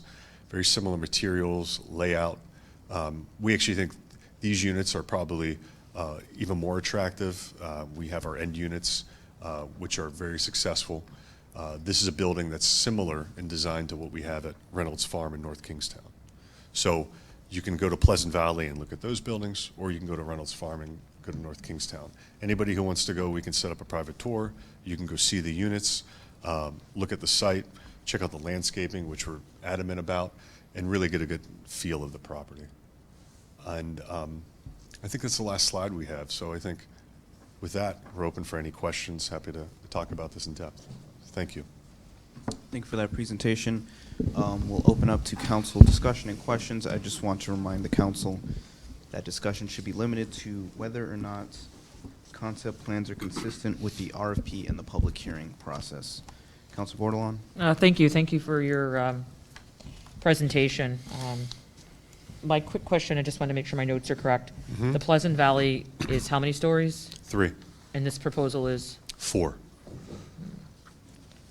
Yeah. And then the original concept plan that you guys submitted to us was how many stories? Well, that wasn't our original concept plan. That was the original concept plan before, and I can't speak to that. I think it was Yeah. 3 stories, I maybe? think they don't were know. 3 to 4 3 or stories. 4, yeah. Yeah. I don't know. But the reality is they were not fully vetted Yeah. out at Right. that time. Right, that's the one of the concerns with I think our process is, we don't have an idea on the front end, which has been a lot of concern Point of here. order. Our So- process What's your is point not, of order? our process is not in question on the motion on the floor. My question has, Okay. it's my opinion. Councilor Bordelon, you have the floor. Thank you. My opinion is the process, I feel, is a little skewed at times, in my opinion. I don't know how I feel about a 4-story apartment building there, per se, versus a 3. So that's a bit of a concern I have. I'm not saying it's something that I'm not in support of, but I really have to kind of look at that. I did not have that in mind when looking at this. I guess I, speaking for myself, envision it being about 3-story like Pleasant Valley.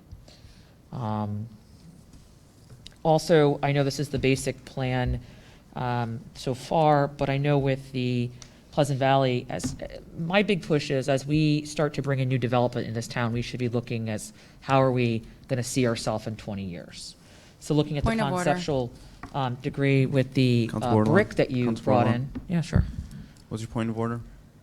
Where we are in 20 years has nothing to do with Yes, it does the concept plan is it consistent with the plan shown by the developer during the RFP process and the public hearing process? That is the motion on the floor, and the comments should pertain to the motion on the floor. Okay. The point of order is well taken.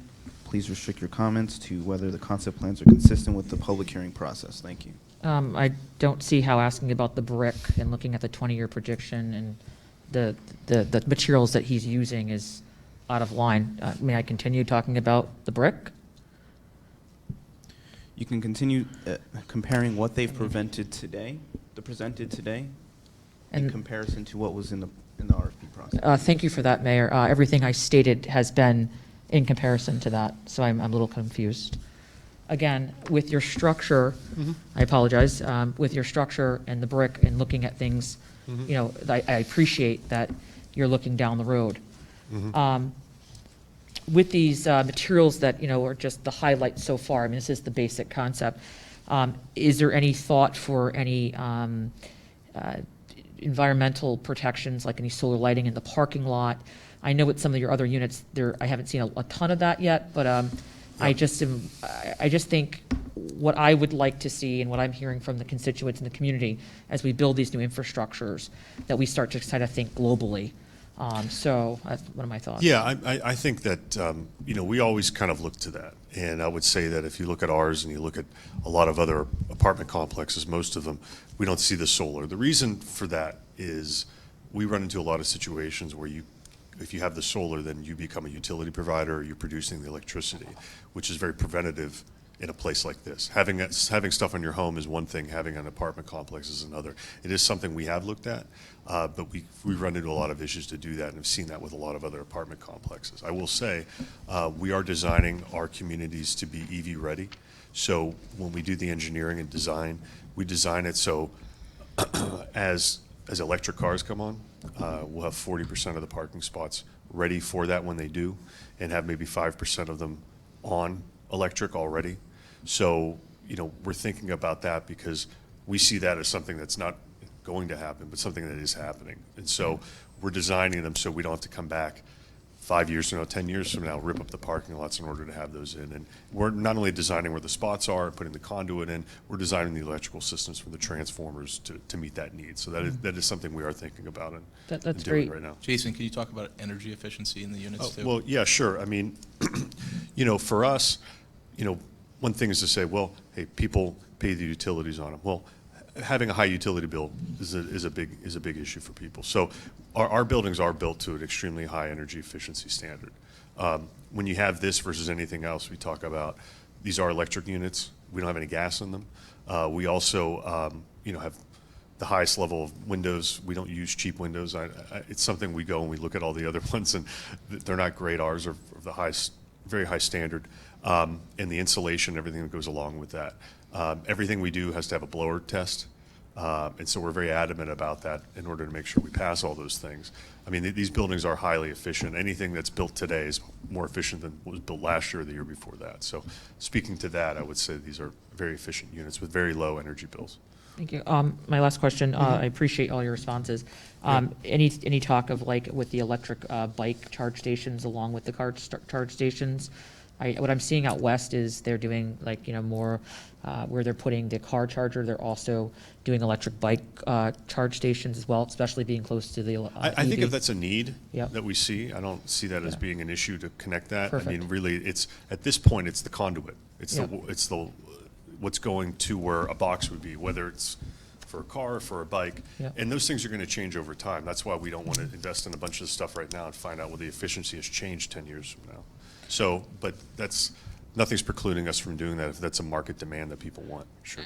And then my last question is: how much open space is going to be on this parcel of land?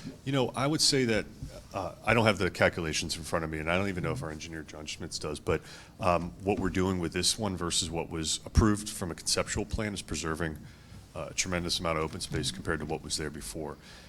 Just from the eyeball test, you could see we're probably doing 50% more open space. And actually, I don't think that one met the open space requirement, and this one does for code. So we have about 5 acres of open space Okay. in the 17 acres of the project size. And one of the things to remember is we are held in this area of town to very, very strict standards for water resource protection. The option agreement actually calls for us. And so when that original plan was put together, there was a thought of putting all the water under the ground, basically infiltrators, like what you do in most of the projects. You can't do that in this part of town. So that's why we have to keep open areas for detention ponds and surface water bodies. So this is, the top of the line, the strictest environmental regulations in your town zoning apply to this site. And so we've designed it around that. I know you raised a question about 4 stories. That original plan used every square inch of the property. We still have the same amount of units, give or take. How do you do that when you have to have open space, you have to have detention basins, when you have large outcrops of rock? You've got to shift your density, and sometimes you have to go up. And actually, in most towns, obviously there's a difference between a 7-story building and a 4-story building, but when you can collapse the footprint of your development and build up, you can actually have less environmental footprint and an environmental impact. And so we're trying to do an environmentally sensitive project. Yeah. We think we've tried to balance the tensions of the economics of the project toward the constraints of the land itself. This is a difficult site. There's no doubt about it. If you've been out there, there's a lot of rock. AR has an amazing track record of working on very difficult sites here in southeastern Connecticut, and we're comfortable that we can accomplish it. But it does require some creativity, and sometimes you don't see that creativity at the first step in the process. And we put a lot of time and work into it. I would say that the preservation of open space goes a long way in regarding that. The difference between 3 or 4 stories in a place where you're kind of disconnected from anything else, you lose that versus going to a place and you find it jammed with apartment units and parking lots. And so that's really why we do that. It helps us make a better unit, helps us make a better building, and the preservation of that open space. I would say one place we did that was in Kettle Point in East Providence, Rhode Island, where with this massive open space in the middle.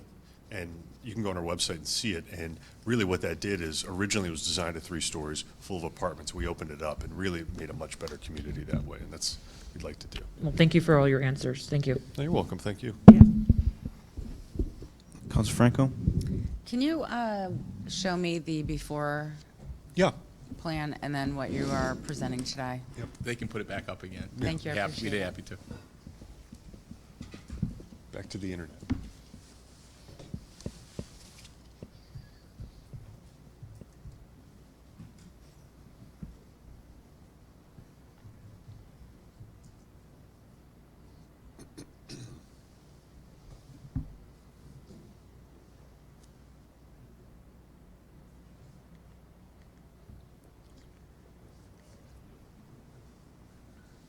So that was the original RFP concept plan that was part of the awarding of the option agreement.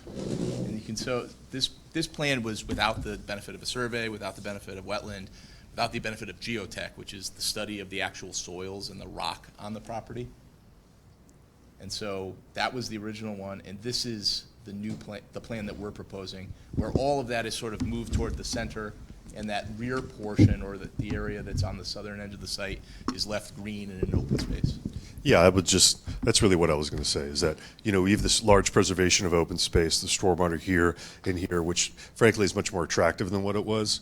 When we talk about capturing the stormwater underground, you really do that in compact sites. When you have the ability to have it open like this, hey, it is a, as Bill said, is a state-of-the-art kind of thing, depending on the watershed, but it's also a much more attractive way to live, much more attractive siting. Can you just go back one more? I'm sorry. Yeah.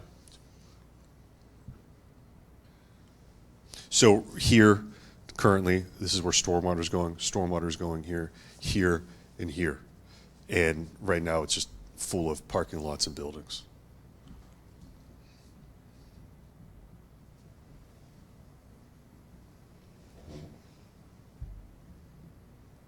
Yeah, because I recall being with this from the beginning and things changing in conversations and understanding that there would be some changes.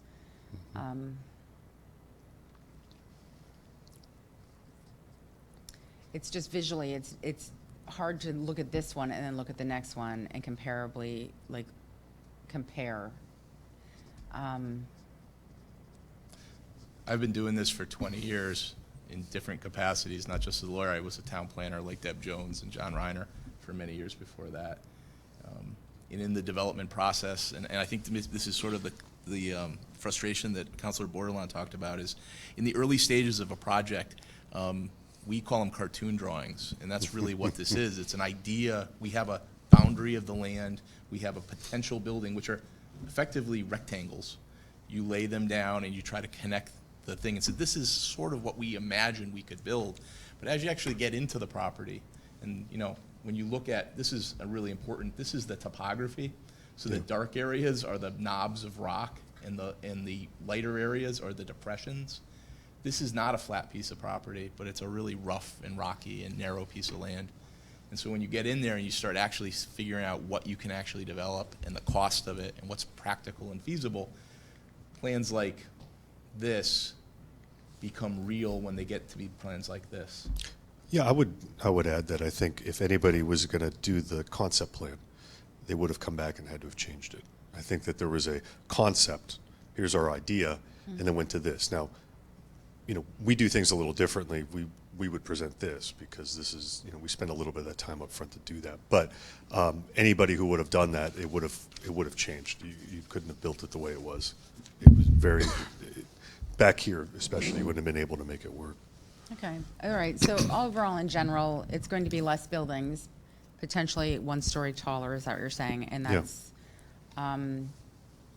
you're giving more open space area. Mhm. You're actually making water features on the Yeah. property. Yes.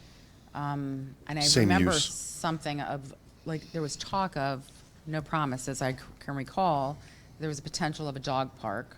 Oh, we'll do it. We will have a dog park, All right, 100%. I do recall that Yeah, one. We have guarantee- very pet-friendly units. We have units, you could talk about, we have dog washing stations Yeah. as amenities built into the units. And really, at Jason's invitation, come over to New London and take a look at some of Yeah. our units. I mean, we have the amenity spaces in these buildings outperform anything else that's in the market right now. And actually, you can come to our office and see the dogs running through it, so. And then the entrance is still at the same place? It's going to Yes. be, is it going to be across, is it going to be an intersection? It's not where the light is that correct? No, the proposed right now is not across from Tollgate Road, because if you come out of Tollgate Road, there's a huge mound of rock right Right. there. So it's going to be shifted a little bit further south from, further west from that location. But the entrance is still where it was It's still where the originally- conceptual plan Was was, the yeah. conceptual plan Yeah. was. And I don't have the paperwork with me, and the original amount of apartments when it was first proposed with the RFP, Is approximately 300 units. about 300, and you're at 325 now? Yep, 324. 324. 324? Yep. The option agreement says approximately 300. All right, well, it seems basically in line for what you would come to us with the RFP, and a little different in design here, but I think it's, overall, it's the same, consistent with the plans. Thank you. Thank you. Thank you. Councilor Kasiri? Oh, sorry. Manager Burt, did you want to say something? There's if I remember correctly, some, let me pull it down, preserved open space right behind there. There was talk of connecting up to the trails there. I just want to see if that's still a plan. Yeah, absolutely. So to the south, the area that we're preserving butts up against Avalonia land. And so not only do we need to preserve that land for the regulations, but we think it creates a nice buffer to permanently protected open space as well. And in our initial staff reviews with Mr. Reiner and Ms. Jones, it was suggested is when we get to the planning and zoning process to at least allow for connectivity to that area. And that's something that we're more than happy to do. And, Happy to do it, yeah. we've actually done that on some other projects. We're building a project in Windham, Connecticut right now. We just got approval for, and the project actually butts up to the airline trail, and we have connections into the airline trail. So that's just a plus for our tenants, and we've got a real big commitment to trying to create linkages to publicly protected. Yeah, we view that as an amenity for us. I mean, that's. And I was just going to mention, Avalonia had actually asked for that. They wanted to have that connection. Thank you. Councilor Kasiri? Thank you, Mr. Mayor. I was going to ask about the unit difference, so thank you for that. What was the actual number of the amount of buildings that changed from the original? 11 to 6. Yeah, I think it was 11, yeah. Okay, so, I'm sorry, can you go to the new one? I think there's 12 there. There's 12 Okay. buildings in the original RFP, and there's 6 buildings in this one. Great, okay, thank you. And just to clarify, the original concept plan did state 3 to 4 stories, correct? I can't tell you if it did or not off the top Okay. of my Yeah. head. We but didn't design it, that was the yes. prior. So that was a placeholder to show what could potentially be done on the property. Great, okay. I mean, even so, I think just going up a story and making it more environmentally friendly, I just commend you to adhering to that conceptual plan as much as possible and still making it more environmentally friendly. I think we've also done a really good job with this plan because we've been able to pull central if you look at the green space along the perimeter in terms of buffering, and when you drive down Gold Star Highway and you look to your right in, what you're gonna see is the main entrance drive leading to the clubhouse with our outdoor pool, and the dog park will Yeah, be it's gonna there. be great. And then it'll be forested on either side, so you'll have a narrow view into sort of the manicured grounds of the project. I think it'll be really nice. It's gonna look beautiful, Yeah, it's like gonna be almost campus-like. Sounds very nice. So is it fair to say that any changes that were made to the original RFP conceptual plan seems to be because of the land topography, or basically to make it more friendly to the residents? I would say that it's the conceptual plan says, here's what we can do, and we've engineered it to say, here's what we can do. We can actually build. Yeah, we could actually build this and design it. And we don't, in our business, Bill was a planner, I was a planner, so I sat on the other side for years, and I understand that it's very hard when people come and say, hey, wouldn't it be great if we could do this? So I make it a point to say, here's what we can do and provide. And it was for you can actually do this, and frankly, it's a much better layout and design, much more appealing, higher value from a community standpoint and everything. And also more environmentally friendly. Well, of course, yeah. So thank you very much. Thank you.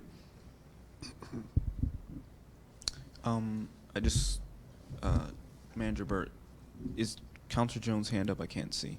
Just want to make sure it's. No, It's not? Okay. Councillor Baumgartner? Thank you. I have a few questions for our attorney. it's okay if I. Yeah.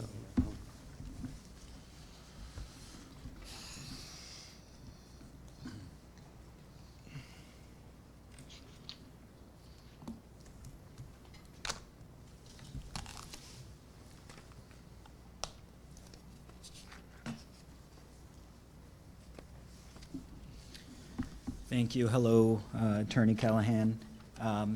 Would you be able to illustrate the timeline as to how we got to this point? I understand, as Attorney Sweeney mentioned, it's gone through several iterations, starting from the RFP all the way through, planning and zoning. I shouldn't say approvals, but the sale of the property was referred to the commission. Obviously, two parcels owned by the town of Groton, that would be transferred for development. I believe one that is 10 acres, the other about a little less than 2 acres, so 12 acres total. Can you speak to kind of how, what that timeline and process look like? Yeah, sure. I wasn't prepared to provide that timeline because I don't believe that's really what's on the agenda. Well, I question that because in order for the sale to go through, we have to hold a public hearing. I shouldn't say public hearing, I'm sorry. So one of the conditions of the option agreement required the developer to present the town council a concept plan prior to their application for site approval to the Groton Inland and Wetlands Commission and Planning and Zoning. So the way I read it was that the option agreement itself is being discussed tonight, right? We have to approve concept plans to be consistent with the plan shown by the developer. So, I mean, wouldn't that be relevant? Because in order, like a condition for the sale is essentially approving the concept plans. Right. So Section 3A of the agreement requires the town council to approve the conceptual site. And the presentation that was provided tonight shows what the original concept plan displayed. And now that the developer has been able to review the topography and the other characteristics of the land, they've provided the updated conceptual plan. So to me, you're comparing the updated conceptual plan that was presented to the original one, which was also presented tonight under this Section 3A of the agreement. The agreement itself and the recitals does provide some of the history of, how we got to this point. But really what's on tonight is to compare those two plans and to confirm whether you as a council approve the conceptual plan. And correct me if I'm wrong, but the original agreement did not have AR Builders as a signer. Is that correct? I can answer that. Yes, that's correct. And there was, I believe,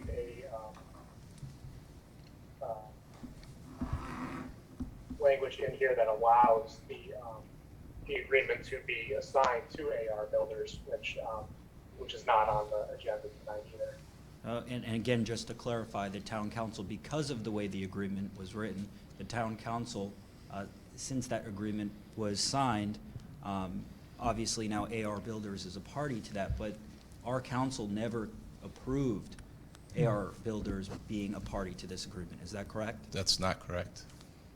That's not correct by my understanding. So let me just explain.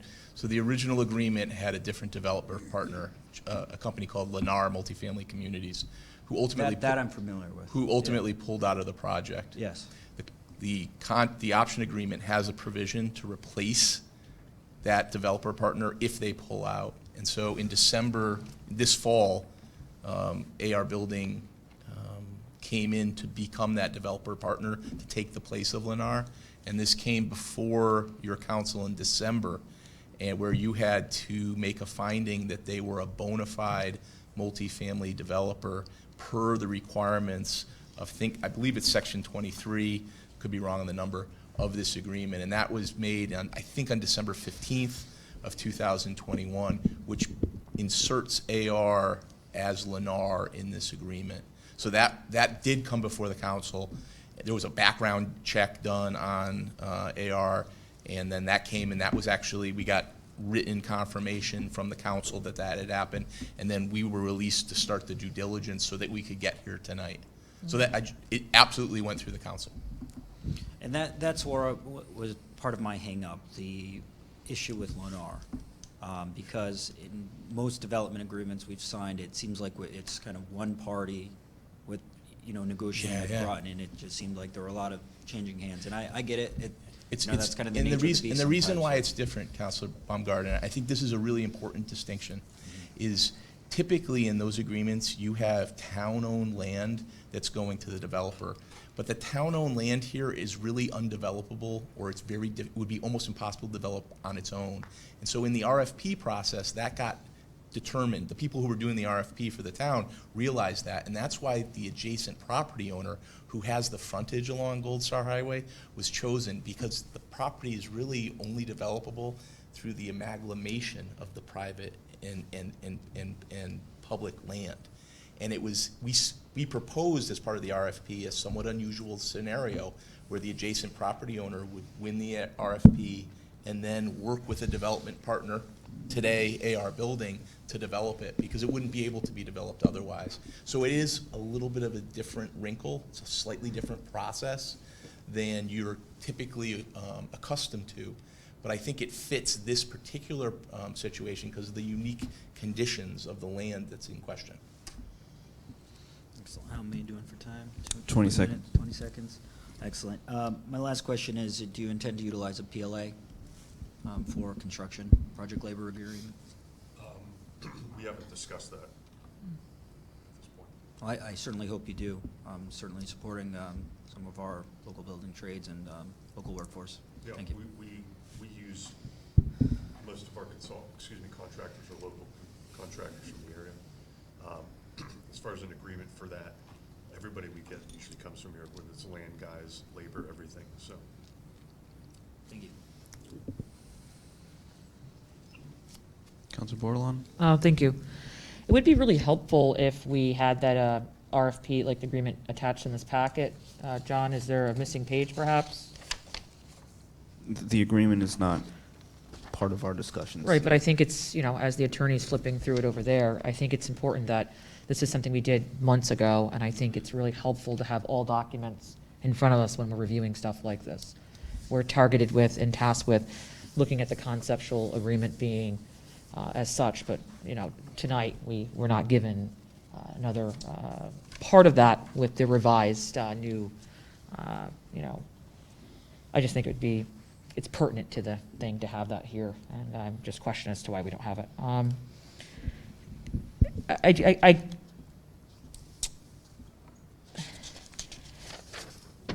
Again, my concern is, there was talk of 3-4 stories. Where does the community feel they stand with 4 stories? We don't know. Where do I feel? I have to really go down there again and look at it under the different eye of 4 stories for me. I appreciate the process in which everything, you know, is where it's at. And I appreciate the work that you have throughout all the communities. But looking at this, I do think there's a lot of pertinent information, and when the topography was found to be different, I almost felt like that should have been something we went around the table with a little sooner. I know many other developments we've had many executive sessions over, and as soon as that was determined and there was a change, I just wish we were brought into it a little sooner, is all, you know, to start processing this. And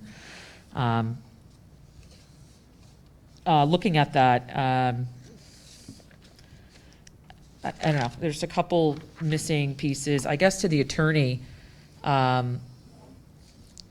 do you have the agreement in front of you? What does it exactly state as far as the number of buildings, how much acreage, and the height reference from 3 to 4?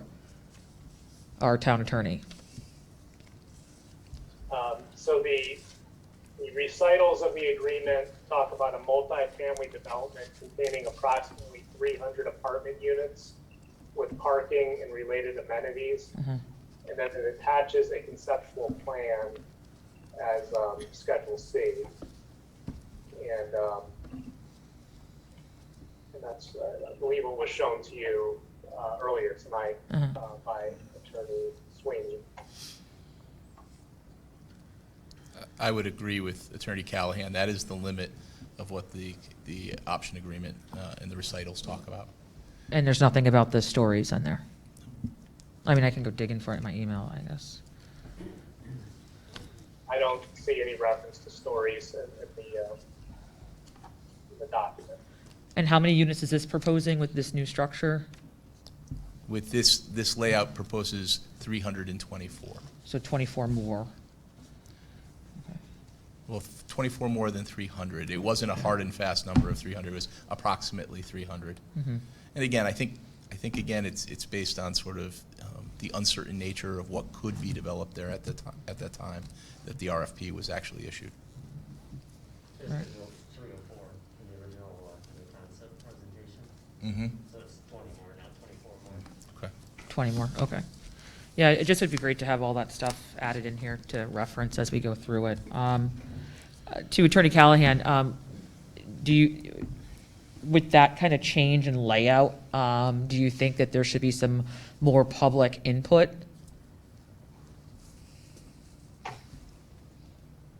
I don't think so. I think that the explanation that the developer provided of how the concept plan that, again, was proposed by a different developer, how they have worked with the topography of the land to create a concept plan that's very consistent with what was originally proposed. I think it's consistent.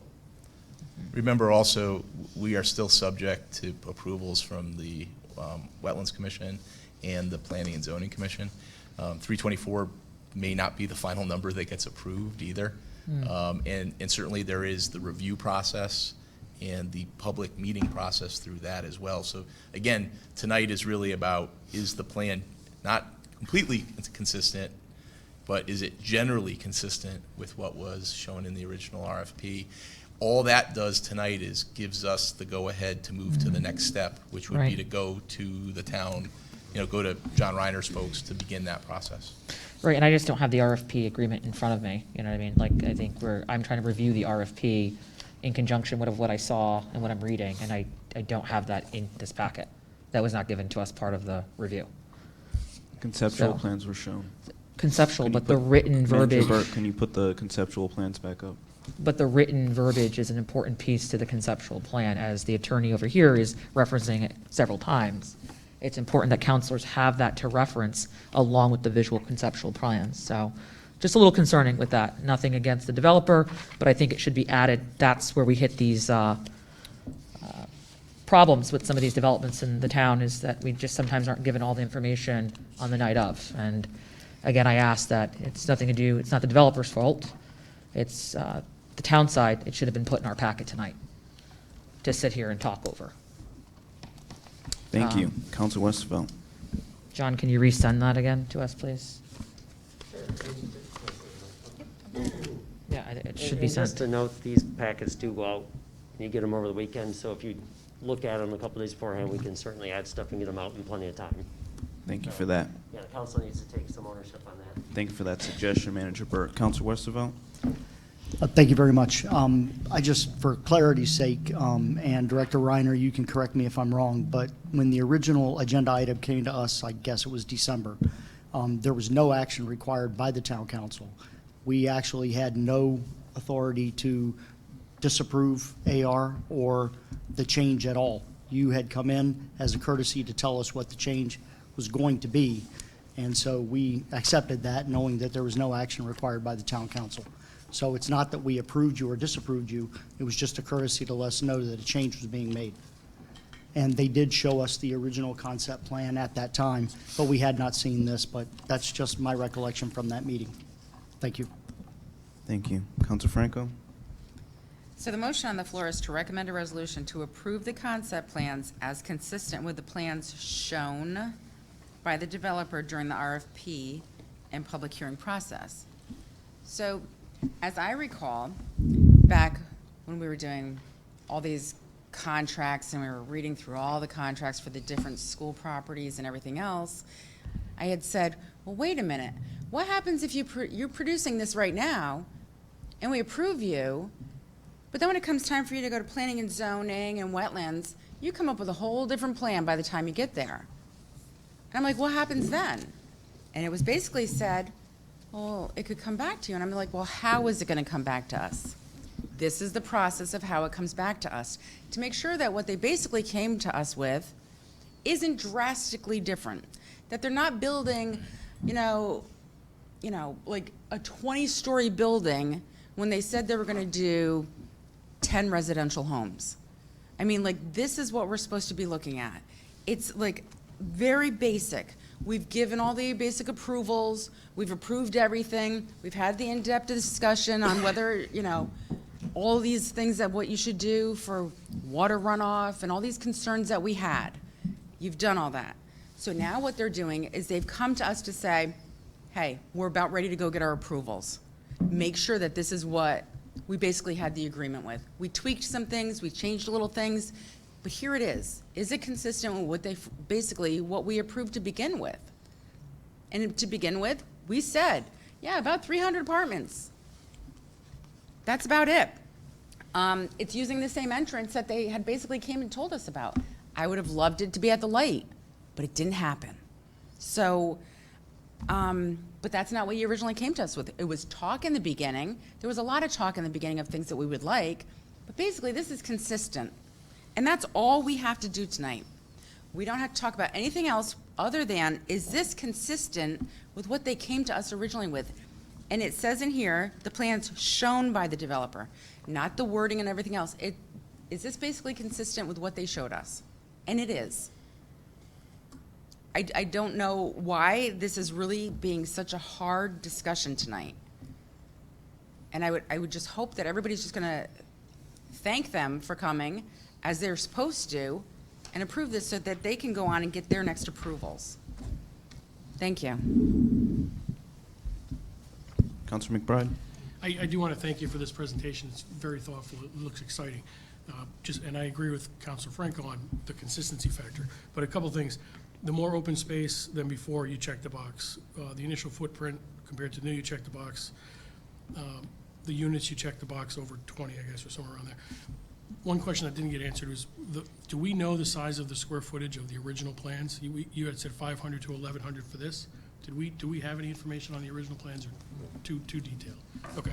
Yeah, I don't think it got broken down. Okay, no, that's fine. So with that being said, I also and again, I'm for the plan, I'm for economic development, but I do think Councilor Bordelon raises some good points with the 3 to 4 story, because if you do the numbers game and you break down from 12 buildings to 6 buildings, and you're going up in units, the thought, I mean, it's not definite, but if you're doing 12 units or so a floor, it's highly unlikely that the initial one would have been four stories. But with that being said, I'm not saying I disapprove it. My concern is that I think it is gonna be, it may be somewhat different in the floor spacing from either 2 to 3 to 3 to 4, because you're cutting the buildings in half. But I still think it's, as Councilor Franco said, it's still consistent, because it's, in my view, the original plans weren't detailed enough. So it's consistent. So I think it is consistent, because the only consistency factor we have is the 300 number. So I'm in favor of this and consistent, but I do think there's gonna be some questions and concerns on whether the original plan was 2 floors or 3 floors. But I still think our job is consistent, and I think it is consistent because it's the number of units. So I'm in support of this plan, but I do have questions or concerns on the number of floors, and if time comes, would you be willing to maybe, if you drop 2 of them, then you're down to the 300, if you drop 2 floors. And with that being said, my other comment question is, and it can't be answered tonight, and it's probably not for this council, because we're just determining the consistency. What does it look like up at 4 floors? Yeah. And I don't know, John Burt, who decides that, but if I'm on the 4th floor, what am I looking at? How does that impact my neighbors and those kind of questions? That's probably not for us, but. Yeah, that'd be planning commission. So those I think are gonna be questions and concerns that people are gonna have, the surrounding area. But I thank you, it's a great presentation, exciting. Thank you. Thank you.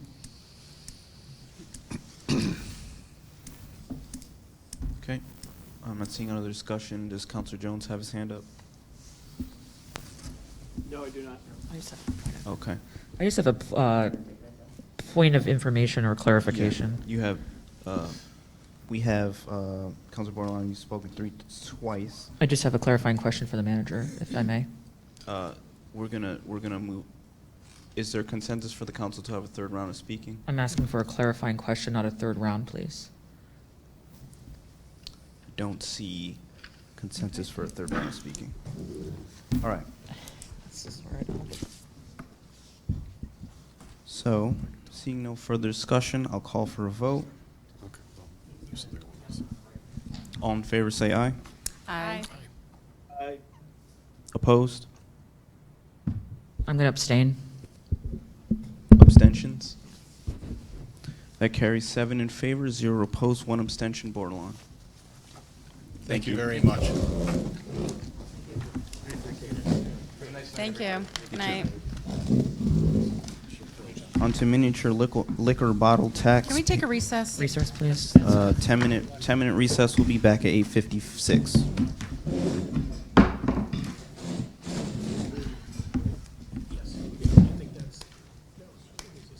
Recording stop.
We're back from recess at 8:56.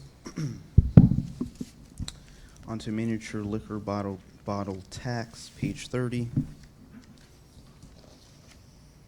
All right, and we have, who's taking this one? Manager Burt. Background.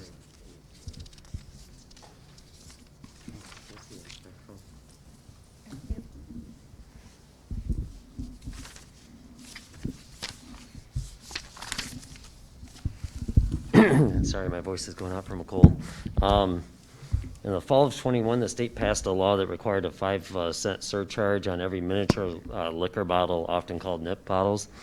Per the language of Public Act 21-58, Section 10, all payments received by any municipality shall be expended by such municipality on environmental measures intended to reduce the generation of solid waste in such municipality or reduce the impact of litter caused by such solid waste, including but not limited to the hiring of a recycling coordinator, the installation of a storm drain filters designed to block solid waste and beverage container debris, or the purchase of a mechanical street sweeper, vacuum, or broom that removes litter, including but not limited to such beverage containers and other debris from streets, sidewalks, and abutting lawn and turf areas. We've just received our first 6 months worth of the funds, for which was about $33,000.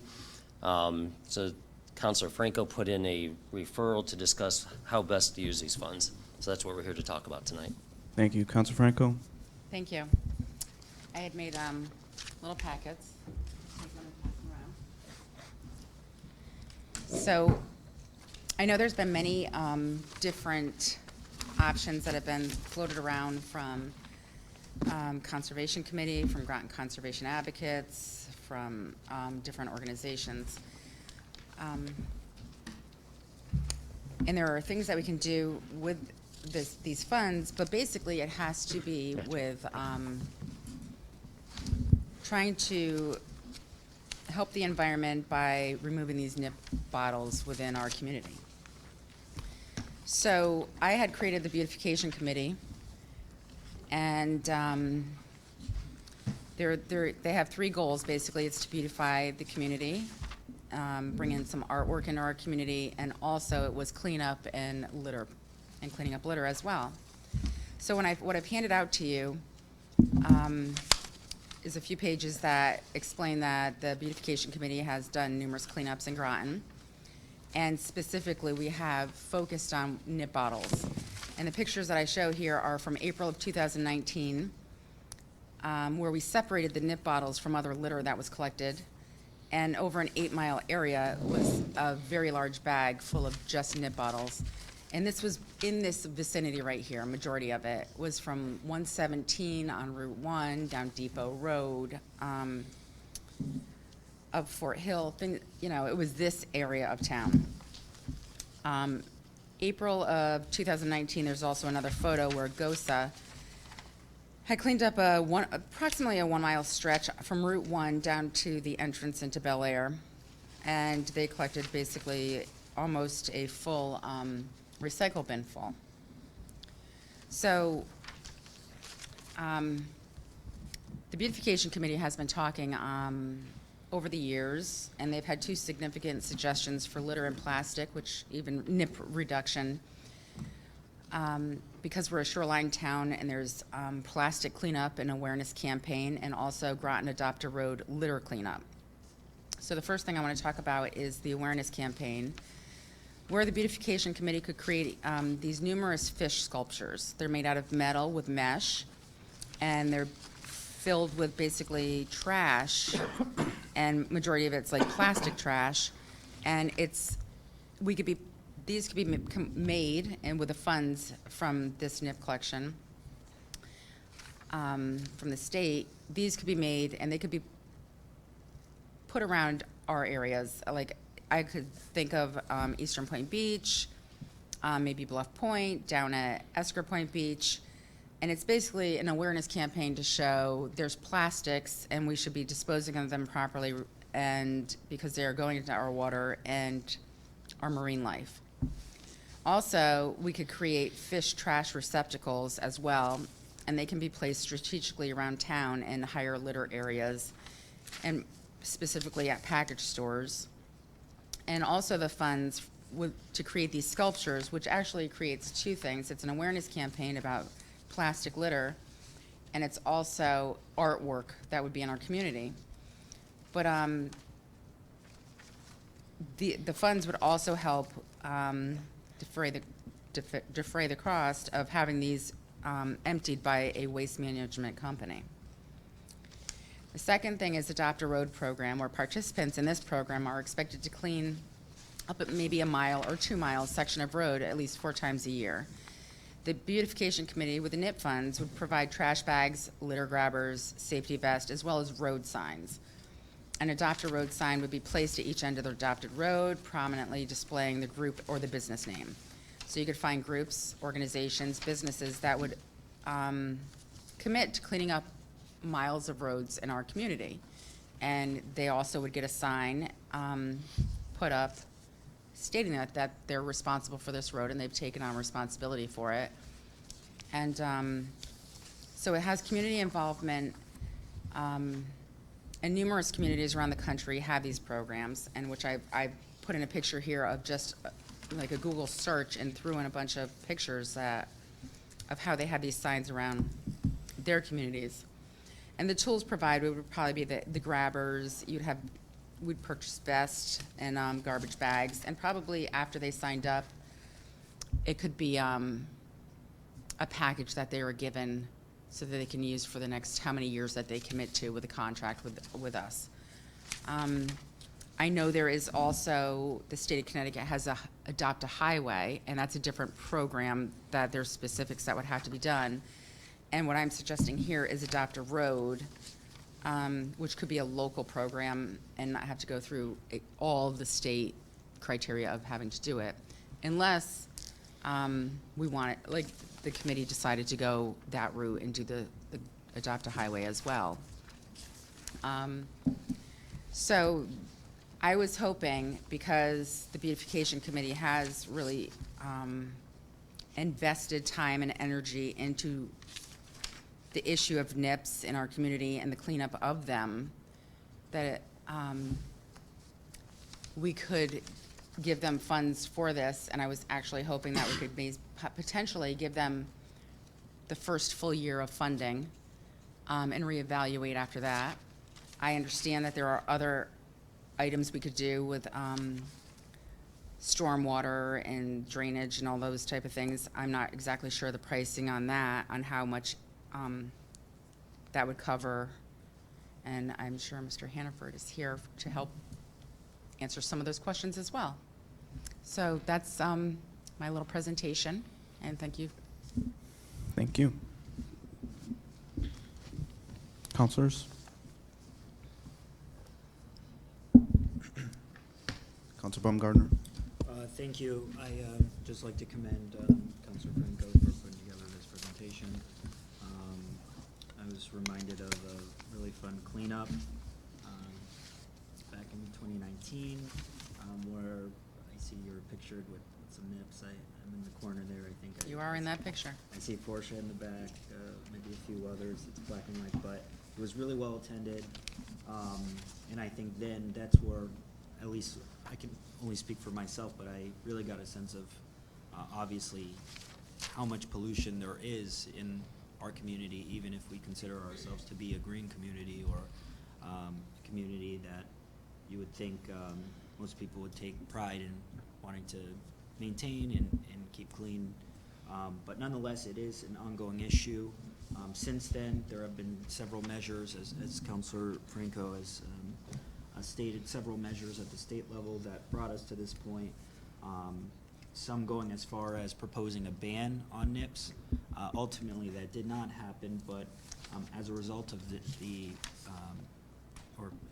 in lieu of that, there is now obviously a surcharge on those NIPS, which enables Groton now to receive $33,000 in revenue.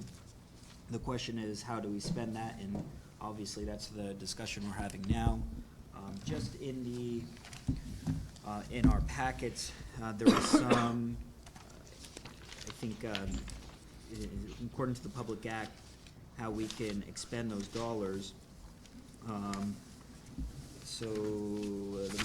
All payments received by any municipality shall be expended by such municipality on environmental measures intended to reduce the generation of solid waste in such municipality or reduce the impact of litter caused by such solid waste, including but not limited to the hiring of a recycling coordinator, the installation of storm drain filters designed to block solid waste and beverage container debris, or the purchase of a mechanical street sweeper, vacuum, or broom that removes litter, including but not limited to such beverage containers and other debris from streets, sidewalks, and abutting lawn and turf areas. So my question for Director Hanover, obviously our town public works works very hard. I don't want to say they're overworked, but maybe a lot of days they are. And there are no shortage, my point is there are no shortage of projects for them to work on as is. And so my question is, should we utilize our funds to pay for, say, some of those nets that would go into storm drains to catch some of that debris? I know you know the terminology better and can maybe explain some of that technology, but I believe they're kind of mesh bags that go into storm drains, and they can kind of pull, Sure. capture those nips. I'm running on and on. That's a question for you. Yeah, they're catch basin filters. They have a stainless steel frame with, as you say, a net, and they some of them you can actually add like oil absorbent pads to them. So if there's oil that gets in there, it'll soak that up as well, so that doesn't get into the environment. So when these things fill up, if they get too full, the storm water will overflow, so they don't really clog up the drain and create flooding issues.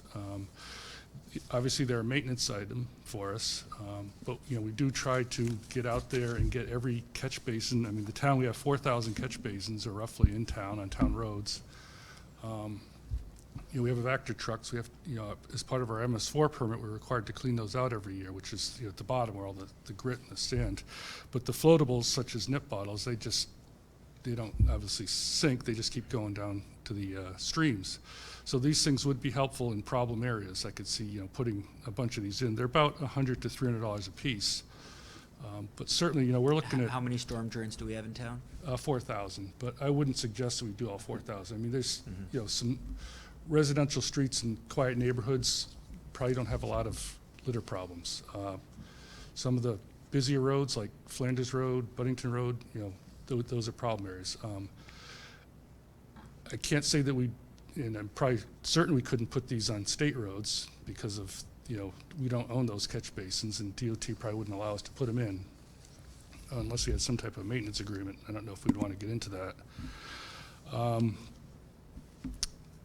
But yes, so these things, in high litter areas would be a good, solution to capture these things. At $100 to $300 a piece, and we're talking some fairly significant money. This is, $34,000, John, or $33,000 is for 6 months. So we're looking at $60,000 to $70,000 per year we're going to be getting as income. So if we bought 100 of them, that right there would be $30K. At $300 a piece, yeah. Just that's 6 months.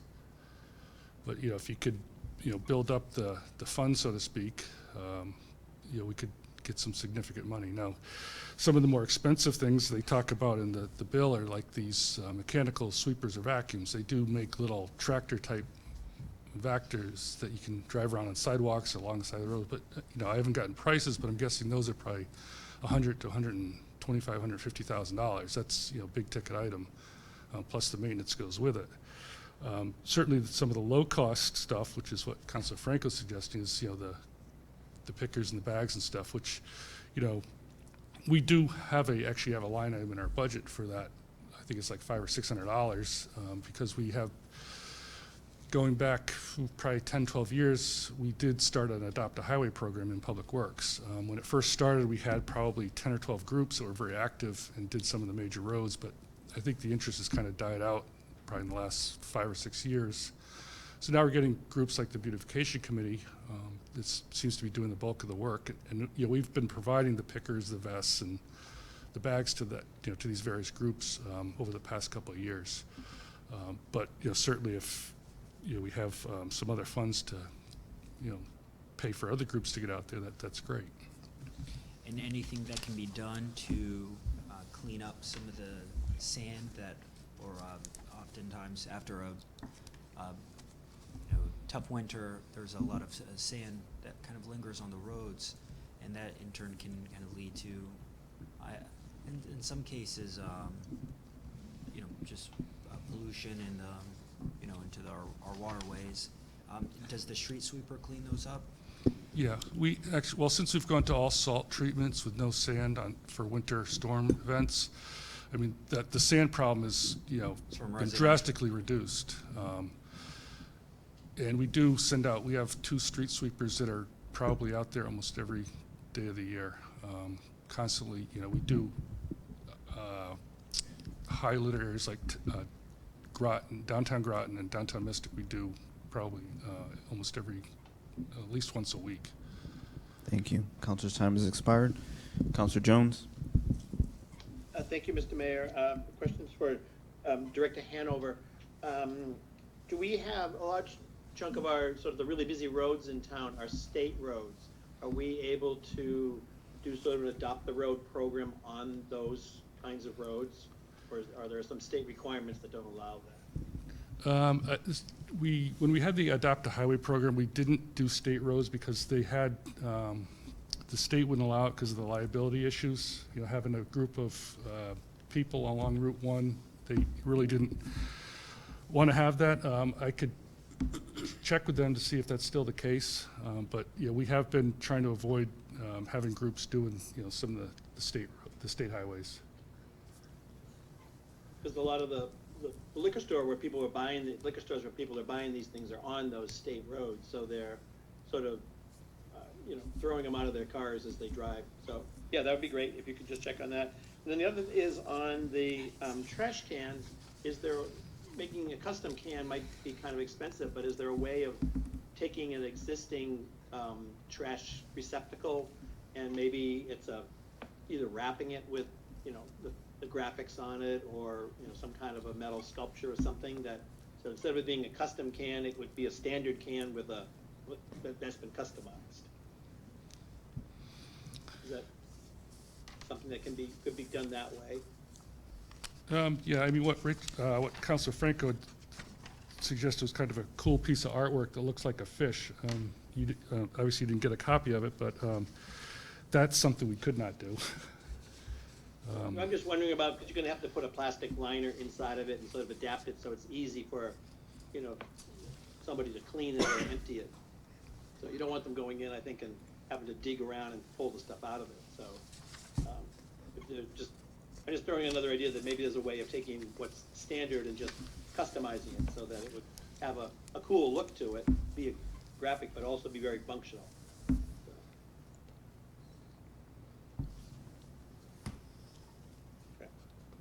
All right, thank you. Thank you. Thank you. Councilor Bordelon. Thank you. I just want to thank Councilor Franco for bringing this forward. I think it's important to look at this. I like the idea of the fish structures. I guess my question to Greg Hanover, like who would empty something like this, or like who would be in charge of like kind of maintaining this? Well, we could, our trash hauler that we used to haul trash from the town buildings could, it could be added to his contract. The funds could pay for that. Yeah. I did like, I think the foundation for any successful program is education, and having a way that we involve our high school. Maybe there's a way that they want to do a club. Maybe they'll design a receptacle or be part of a after-school pickup committee. I'd love to see some of the funds go towards education. When I grew up, they had that slogan, reduce, reuse, recycle. It was like over and over and over, and you never forgot it, and then it died off for a while. But I think the more we can put some of this funding into education as well as actual action, like the picker-uppers and the vests, I think that's a great plan. I like the idea that you presented with the kind of the extra kind of catch net or thing that can get the oil as well. So I think that's a great initiative.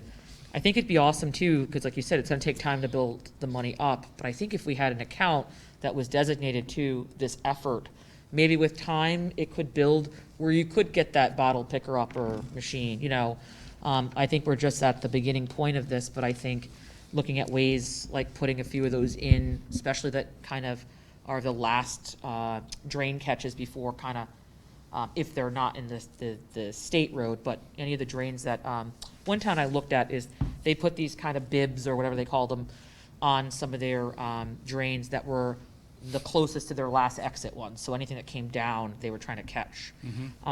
And so agreed that we shouldn't do 4,000, but you know, putting them where you determined to be the heaviest hit areas that you guys are seeing. I think that's a great idea, and try them out, see how it goes. But I do think we should have a certain amount of funding that we allocate into this so that these items can be repurchased, these catch bins and efforts to be able to look at future goals. But I also think some collaboration with the, like I said, the school would be very instrumental. But I do think this is a great discussion, and you know, as things progress, I think there's a way that we want to, you know, at least keep some of the funds in there and keep, you know, having a plan in mind where we're looking to put up some more signage. One of the other things that would help this is when I saw all this on here and I did some, you know, walking around, I noticed our town did lack a lot of recycle bins and trash cans just universally. I know in Mystic they did a beautiful job with repainting them and making them more attractive. I remember at one council meeting that I did bring up, like with Westerly has with the solar, it's just more attractive, people use them more, and maybe big picture that we might see one of those on one of our major walk routes throughout town. But is there any way that we can start to add more trash and recyclable in areas that are, you know, in our preview to do that some of our town-owned parks and stuff like that? Thank you. Councilor's time has expired. You can Thank answer you. the question.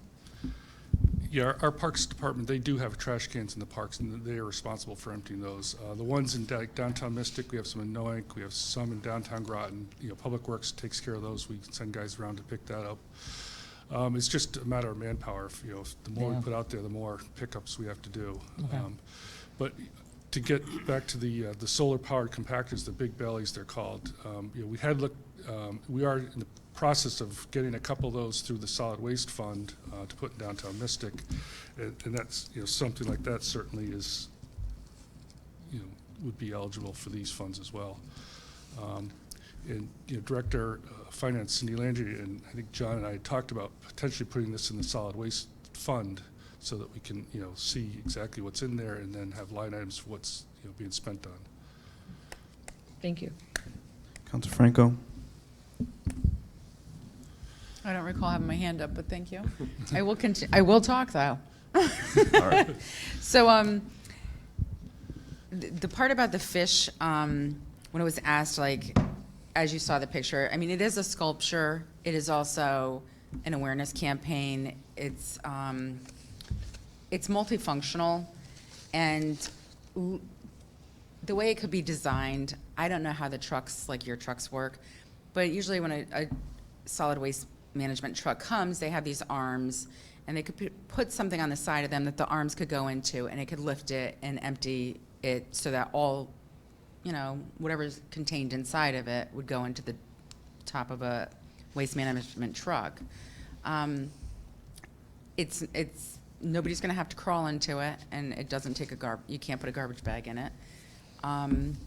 There are some that you can make smaller. You could put those around town, and just part that I was thinking about was, like, if you have this fish and it becomes something, it could be like the beginning of the campaign for awareness, and that's where it could be brought into schools, and like just even the logo of it. Or I think kids in the community would even be like, what is this fish about and what's going on? And they're going to ask questions, and there could be a sign attached to it and to explain why it's there, so that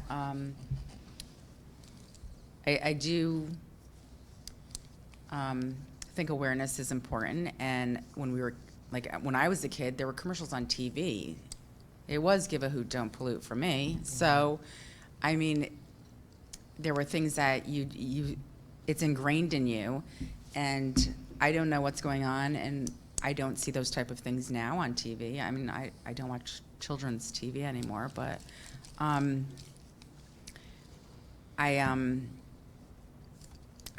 think that there should be some things at school as well. But I think that if the beautification, like Mr. Hanover said, it's like they're trying to step up and they're really trying to make an impact. And this is the first year that they've had any funding from the council. So they're trying to get some things done. They have many things in the works right now. And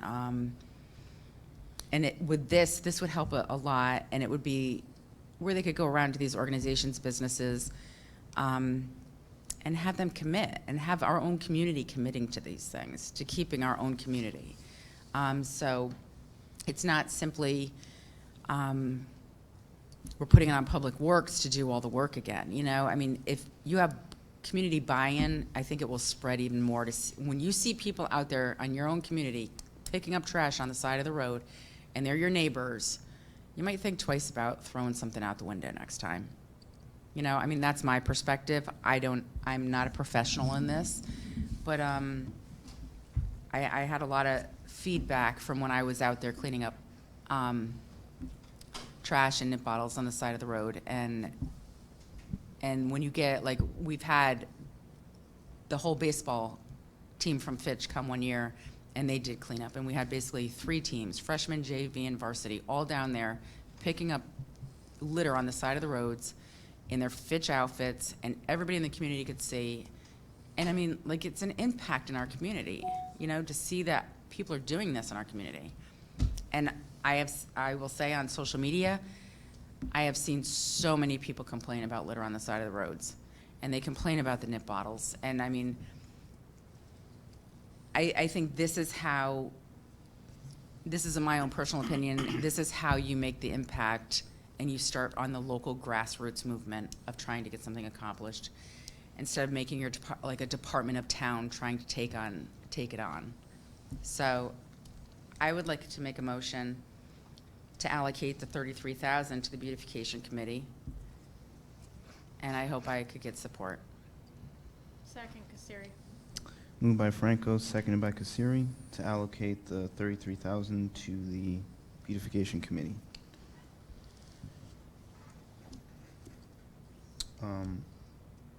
Just some question for you. Is this just this $33,000 or also going forward? I would personally like the first year to go to the beautification committee, and after that, we reevaluate. So maybe I should amend my motion. Let me amend it. Okay. Would you rescind Just your withdraw. second? I rescind my second. I withdraw. I'd like to make a motion to give the first 2 payments to the beautification committee. Is that good, John? That's fine. The first 2 payments from the state of Connecticut for the nip bottles. Well, to the payments come from the wholesalers, because I know Okay. Cindy said there's How should another I word it? $200 coming from another source. So you probably don't want to say the first 2 payments, you probably want to say the first year, something like that. The first year of Yeah. payment, the Mhm. first year Right. of nip bottle funding from the 5-cent deposits to the beautification committee. Second, Kasiri. Moved by Franco, seconded by Kasiri. And then I would like to review after that and see how they're progressing with it. And then potentially, and if they need, you know, if they need more, then the council can decide what they think is best. Or if they think there might be other things that would potentially be other things that they would like to fund at that time. Like the catch basins, I did the math, and let's just say we did 3,000 catch basins at $200 apiece. That's $600,000. I mean, that's a lot of money. Like, it's going to take us 10 years to save that kind of money to pay for it. And it's also going to put on more manpower onto Public Works to have to maintain and redo them. Okay. Councilor Kasiri? Thank you, Mr. Mayor. Director Hanover, do you have any idea of the longevity of those catch basin filters? How long they last, how much usage they get? No, I do not. Okay. That's also part of my hesitancy in going that route, is that $300 a catch basin can be costly, and then we don't know how long they could potentially last for. I will be supporting Councillor Franco's motion tonight because this is an excellent plan. I mean, a thoroughly laid out plan that has an educational campaign. We already know that the beautification committee is capable of this. And so I'm in favor of seeing how this goes for the first year, because I think this is great. I think it's creative, and I think it will be a good start for this funding. Thank you. Thank you, Councilor Bordelon. Thank you. My first thing is a question. How much do we anticipate for the first year that we could be taking in revenues? We received 33,000 this time, so we anticipate about double. So So in about fact, 60. it would be about $60-something thousand dollars the there. first year Mhm. that beautification could get? Mhm. Okay, that's my first question. All right. My other question is, where do we stand with the city? Are they receiving their own funding for this, or is it all coming through the town? I'm not actually sure offhand. It's a good question. Yeah, I think that's an important question before we allocate any funds. I just would hold caution to the council, because I just was thinking of this, looking at the city as being the largest coastal front of our town. When you look at our demographics, they have one of the largest cutouts with the EB and Pfizer over there in coastal, and the Navy base, which a ton of trash is in that quarter of town on top of everywhere else. I'm just not sure, are they taking in their own revenues? Is this revenues part what they're getting? And I think that should be a collaborative discussion. That's my first question. So before I would move on anything, I would love to know about that. I think this is a great starting point. I do not believe that beautification should get the full entire $60-something thousand to go into it. I think, not that I don't support them, I think there could be a small fund that could go there, but I do think what Greg presented about the catch basins, I think we could do some more research as well, but I think some of that money should go into public works to kind of support that environmental side and longevity. And but if you don't have the question about the city, I think we have some time. I don't think we should be allocating funds tonight. I think also, if this is a proposal that the council wants to utilize, we should bring it forward to the public. Let them see it, and let's collaborate a little bit further. I think this is a great start diving board, but I think we shouldn't just rush to allocate funds without giving some time, and maybe inviting the school to also see what part of the education aspect that they can involve in. Those are my first questions. But I do think it's a great starting point, but I do not think there's a rush here to decide all of the funds are going into one of group. Thank you. Councilor Baumgartner. Thank you. I would agree of some of what Councilor Bordelon stated, and as I've already stated, I do very much commend Councilor Franco for bringing her ideas to the table. However, the council action that we received this evening stated that Councilor Franco requested a discussion on how best to allocate those funds to realize the greatest impact. So, when I had just spoken about storm drain filters, which is a listed item within the actual statute itself, that is actually a way or the how we can spend the money, not the question at hand is not who spends the money, it's how we spend it, what tools we deploy in the field to address pollution, what tools we can deploy to actually mitigate harmful materials or nip bottles from intruding this Long Island Sound. So I think it is a little bit, and again, very much respect Councilor Franco and do agree that the beautification committee has done great work, but I do think we should give it a little bit more due diligence and discussion before we decide to allocate funds. Had that been the case, I would have much preferred that was included in the initial motion, and I was just coming in today to discuss, or I was expecting to come in today to discuss simply how we spend those funds, and not who will spend those funds per se. I would also note that more recently, the Beautification Committee did receive a supplemental appropriation from our council. That said, there are many conservation, and I don't mean it's just a fact. Manager Burt, how much did we allocate as a supplemental appropriation to the Beautification Committee? During this year, it was 9,000. 9,000. Right. And I was one of them who's also stated it isn't enough. So I agree, there should be, but to utilize 33,000 for this, that's I think a big ask when there are a lot of other projects that could also receive funding too. And so I'm not saying this is how we should spend it tonight, but I think we all deserve to have an honest discussion about how we expend those dollars. Thank you. Councilor Bordelon? Thank you. I also think that, we don't want to discredit, and we can do more research. I think, once again, we're collecting information tonight. Those catch things, as Mr. Hanover stated, also do a double effect by also getting liquid stuff like oil that can go into our drinking water and our reservoirs. So they do multiple things by absorption, not just catching. So that's to be considered. I too was just planning to kind of gather information, this being one idea, but I really do think we need to cast the net out there. I just don't think this money should burn a hole in our pocket tonight. We didn't have it before, and let's be good stewards to the money and allocate it in a way.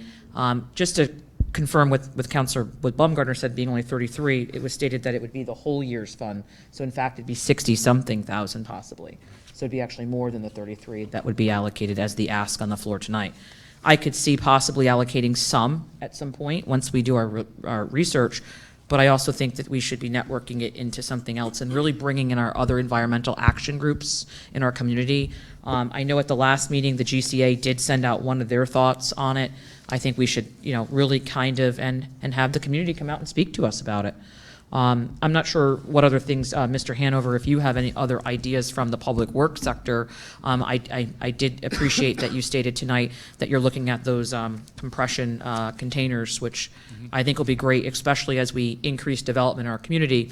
Downtown Mystic does need some compacting, and so that's a huge weight taken off if you can throw a few of those down there during the summer and not have to go down there as often. So I just don't know if you have any other thoughts, because you see the day-to-day of cleaning out the basins and what you're seeing in the community. Are there any other things that you recommend that we research or look towards?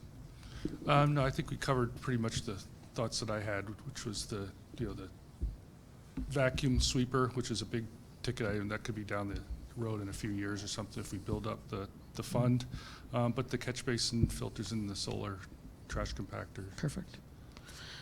So again, I just asked the council not to say that we're not going to donate to the beautification, but I do not believe that all $60,000+ in the first year should go straight to the beautification. I think we need to work on this and collaborate and bring in and invite some people that are experts in this to help us, that do this right. And allow the community to come speak as well. But I think there's a lot of communities, and I'd love to know about the city as well. I just got that answer. Oh, you did? Okay. They do not get NIP dollars. They're not on the list. Okay. So are our NIP dollars coming that we're getting to support the city as well, do we know, or is that they just don't get them at all? They just don't get them at all. I'm definitely for doing a program together, but no. And then it's not even it wouldn't even be let's say you wanted to share. It's all based on where they're sold, so you'd have to look at that. Is there a reason the city doesn't get it? Did you get that answer? No, just they're not on the list. Apparently just towns. Probably because they're not a municipality, so whatever package stores that are in the city goes to the town's fund. So that we are receiving funds from the places of purchase in the city? Yes, any place in town that sells them, yes. And the city? Yeah. Okay. Right, so I do think there should be some collaboration as stated, that trash along Pfizer, EB, and the Navy base are, economic drivers as folks come in seeking new jobs here. We do need to clean those areas up too. So I think we should try to collaborate and see what we can come up with, and invite them around the table as well. Thank you. Thank you. Councilor Baumgartner? Yes, and I would agree with that, and I would note in at least my conversations with city councilors, several city councilors, including Rashad Carter and Chris Piazza. She's big on beautification in the city. I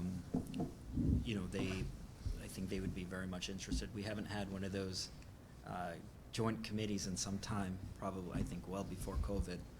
But should we do that, that's something that I think would be of interest, at least for me and several on the council, to have that collaborative discussion. I think it's long past time, actually. And is there any way, maybe a question to Councilor Franco, would you be amenable to, utilizing, and I agree with Councilor Bordelon, I do believe that we could appropriate additional funds from this pool of funds to the beautification committee, but would you be amenable to exploring other opportunities or options to spend the money? Yeah, I would be. I put this out, and I would like to tell you that when I became the chair of the beautification committee, I worked very closely with the city. We had cleanups together.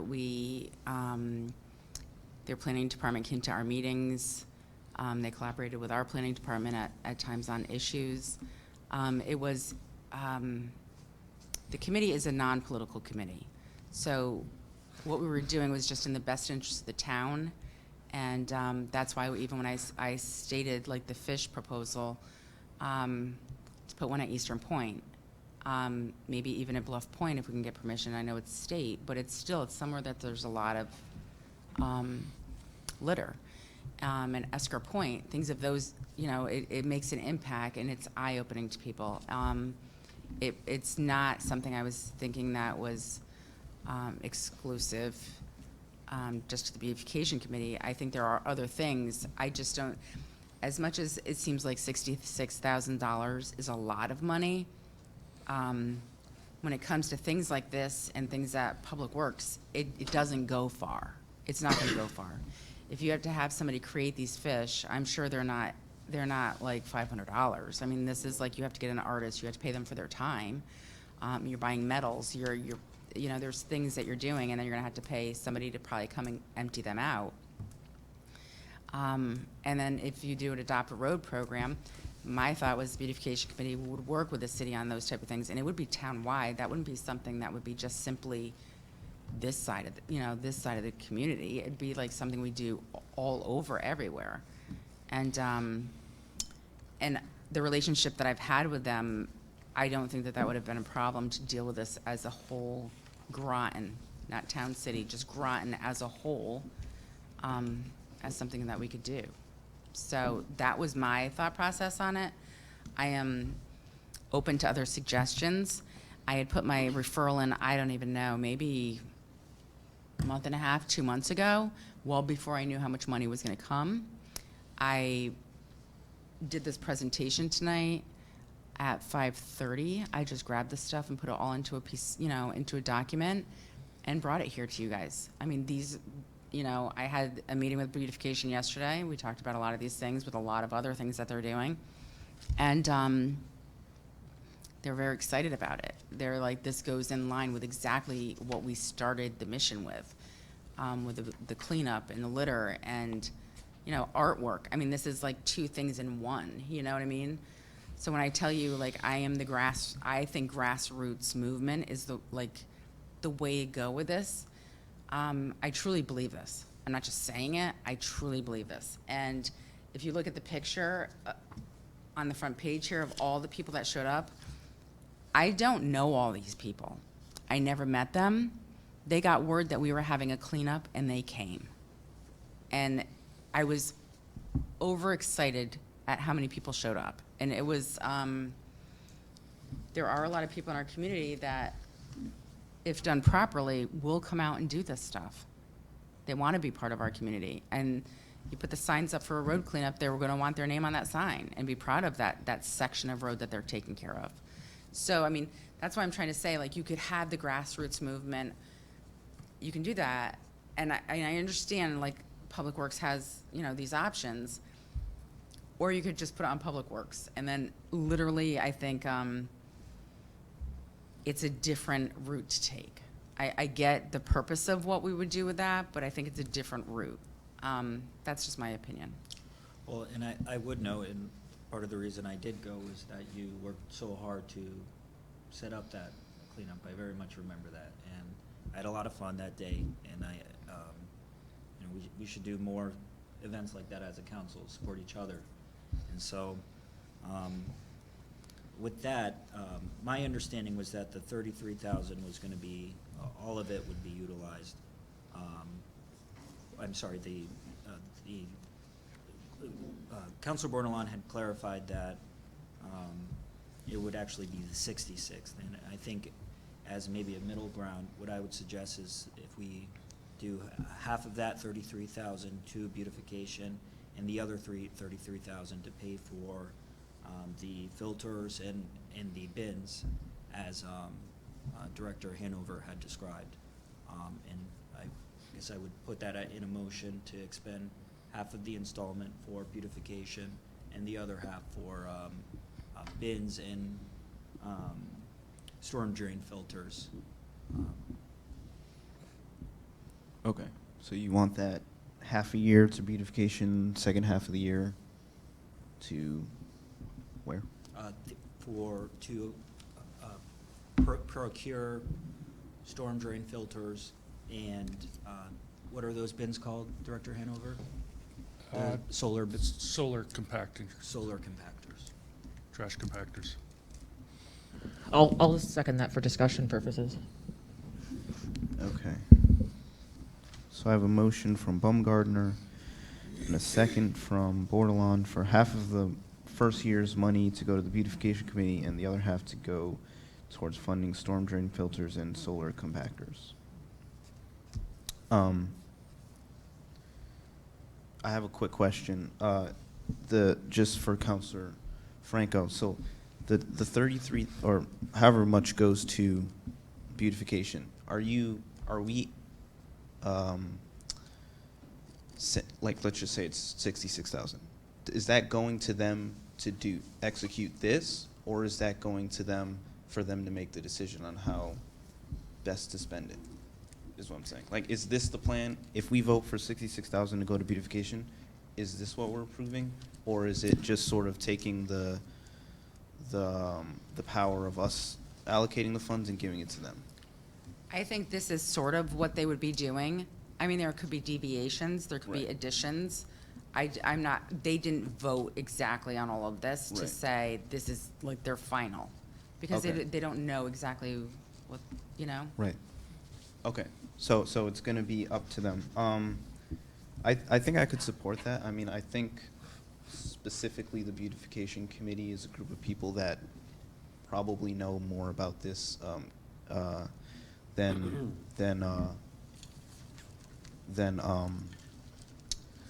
they're probably experts in this. So I mean, they've obviously done cleanups for it. They care a lot about this. So I would entrust them to allocate these funds. And just to clarify, right. Because of the way it's set up, it would have to be accounted for that it's being used for specifically this. It's not going to be used for flowers or other things. It's going to be used for this type of the cleanup, the awareness of the cleanup stuff. Thank you. I just wanted that clarification. Councillor Jones has a hand. Thank you, Mr. Mayor. So just another thought on this that I just want to bring up. I know we're spending a lot of time talking about how to pick all of these things up off the ground, but no one's talking about why they're on the ground in the first place. And, you know, from the information that we received, there's something like 1.2 million of these nips that are lying on the ground, which means we have a lot of drunk drivers driving around drinking this stuff and throwing it out the window. I just wonder if some portion of this should go to education, or maybe some posters at liquor stores, or partner with them. I mean, this is all coming as a result of people buying alcohol and driving around and throwing it out their window. And we're spending all our time thinking about how to pick it up. Is there some education to get people to not throw it out the window, or maybe cut back on their drinking? It's just, you know, it's also a danger in terms of accidents and drunk driving, but we're sort of using the drunk driving, people who are, you know, driving around drunk in the town of Groton, and we're picking up all their trash for them. So I'm just wondering if, to put that on the table, that this is where it's all coming from, and is there some portion of this money that should go to some kind of education program to kind of just start to deal with it, or just address this issue of people buying all this stuff and driving around drunk on the roads every day. So if you figure it out, it's about 35 nips per adult in the town of Groton per year. So I'm pretty sure none of us are probably buying these and throwing them out the window. So there's some huge amount of alcohol being consumed this way. So I just put it out there, is that we may want to think about just some educational portion to get people to stop throwing all this stuff out the windows. That's my thoughts on that. Thank you. Everything Councilor else West? that's come up is fine. We can, all the things that Councilor Franco or Councilor Baumgartner has suggested for what we do with it, those all seem fine. But I'm just thinking some portion of it might go for education. Thank you. Councilor Westervelt? I Sure. have a point of information. Are you saying education on prevention of drinking, or? Or education of why, I mean, people are just going to liquor stores every day and buying these things and drinking them in their cars and throwing it out the windows. Is there some awareness campaign that we could do to help people not do that? We're kind of ignoring the whole reason this is happening in the first place. I mean, maybe we can't stop people from drinking, but I'm just saying it's, the reason this stuff is all lying all over the ground is because people are buying it and drinking it and throwing it out the window, but they're still driving around drunk because of this. I don't know what the solution is. I'm just saying that maybe there's some partial social media campaign, awareness campaign component to this that could be put into place. Well, yeah, I believe that's what the fish was going to help do. And if you build the fishes, and then it could become like the logo for the campaign issue of awareness of what's going on. And also, I think, like I stated, people out picking up stuff on the side of the streets and Adopt a Road, those are also going to be awareness campaigns as well. And I'm sure that there could be flyers put at package stores as well, you know. But specifically, it states here, it's supposed to be used for environmental cleanup, basically. It's, that's what we're being charged with. So I get what you're saying. I appreciate it. I didn't expect us to have this many nip bottles in Groton and to be the leader of our surrounding communities. I was shocked by it as well, but this is happening statewide, and it's a lot of money coming back to communities to clean this stuff up. But I personally appreciate what you're saying. I understand it. I don't have all the answers for this either. I'm sure our police chief has seen the article and he's quite aware of it. And I've had many conversations with police officers about the topic. Thank you. Thank you, Councilor Westervelt. Thank you. I agree, this awareness program is extremely important. And I do like some of the ideas that are in here, so I'm not at all opposed to that. I do recognize, though, that a lot of the heavy lifting is going to be done by DPW in just getting rid of that waste or having that waste taken care of. My other concern is that as far as an awareness program, we have a hard, fast set of rules here for how that money gets spent. I'm not sure how an awareness program falls under that, where it talks about the environmental measures intended to reduce the generation understanding that, you can stretch things. So I don't disagree at all, but I do think that this has to be fleshed out a lot more than we can give it in, the hour that we've been talking about it. So allocating funds for this right now, I just don't think we'd be doing ourselves any good services by going ahead, spending the money and not having a plan. I mean, do we have an idea other than what DPW has told us things cost from your perspective, hardware and that sort of thing? But we don't know how much the rest of this is going to cost. So I think it's kind of hard to expend, $33,000 or $66,000 until we have some numbers to deal with. Thank you. Thank you. Councilor Bordelon? Thank you. I second that motion just, for discussion purposes.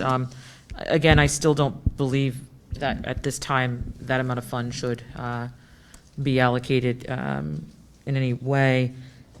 I do think, again, I can agree with Councillor Westervelt that we do need more time. I think it's, I also can agree with Councillor Jones that, the money we're taking in, I'm curious, John, is there any numbers of other municipalities with the same amount as we do and how much they brought in? I have not seen a report. Yeah, so I'll ask Cindy if she's seen that. That would be another great fact to bring in for next discussion and see how we fare with surrounding municipalities that are getting this money, just to see maybe we are an outlier and maybe we are, have the largest amount of nip bottles, and that would be a concern. And I can agree with Councillor Jones that, we can't just take the money and say, okay, we're going to stop the plastic. We should also be looking at the plastic, and if it can be used, there could be an education of don't drink and drive and don't throw your recyclable down. And you can kind of hit both all in one. I don't know what the slogan would be, but I do think that we should try to catch both, because if we come out as being an outlier, I do agree with Councillor Jones that we should be looking at, oh wait, we have another problem in our town as well, and the plastic. So again, I just hope tonight that we can just kind of gather thoughts, come back with some more information, anything else we can get from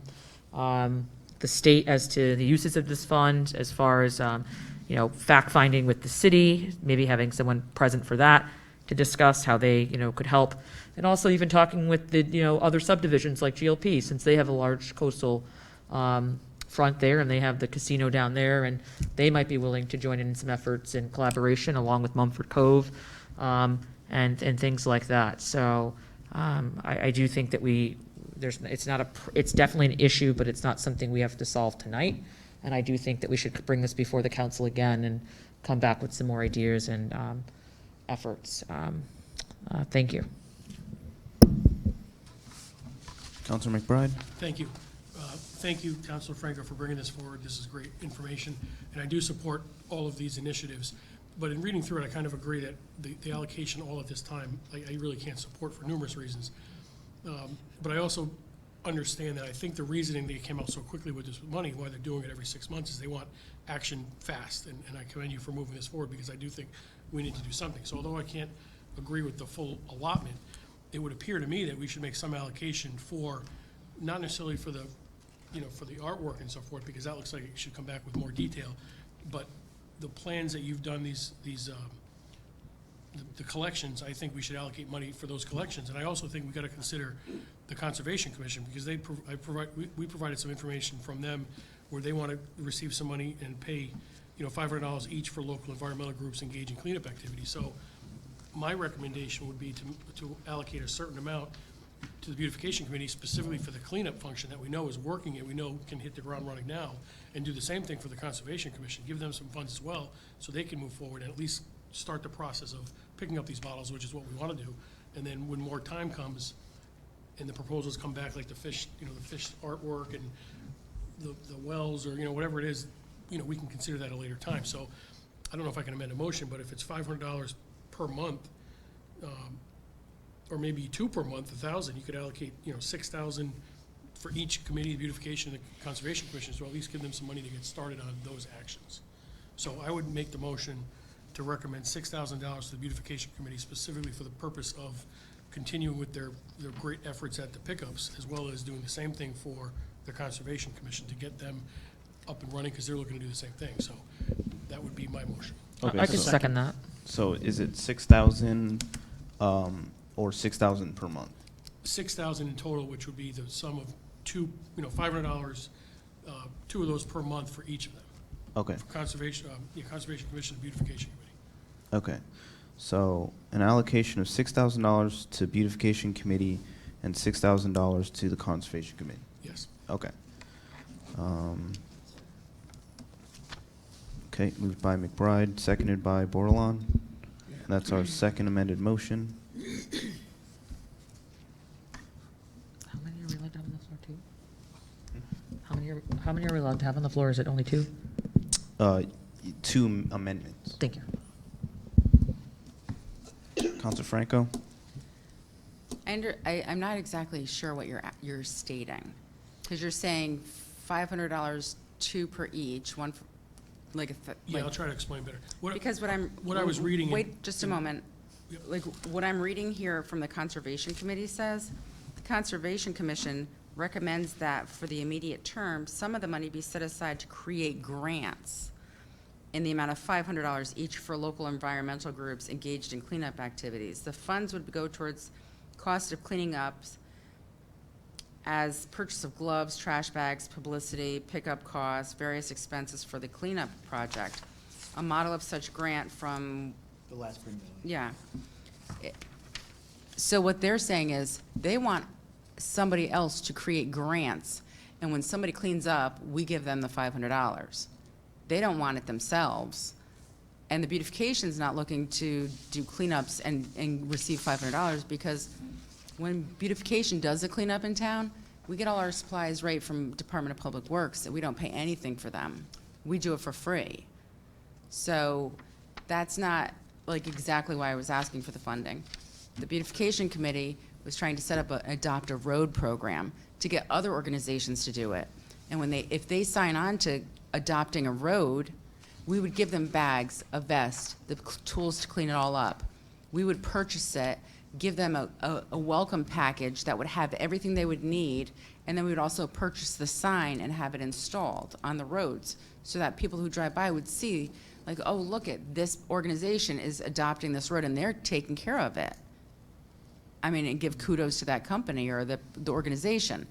That's what I'm saying the beautification's looking to do.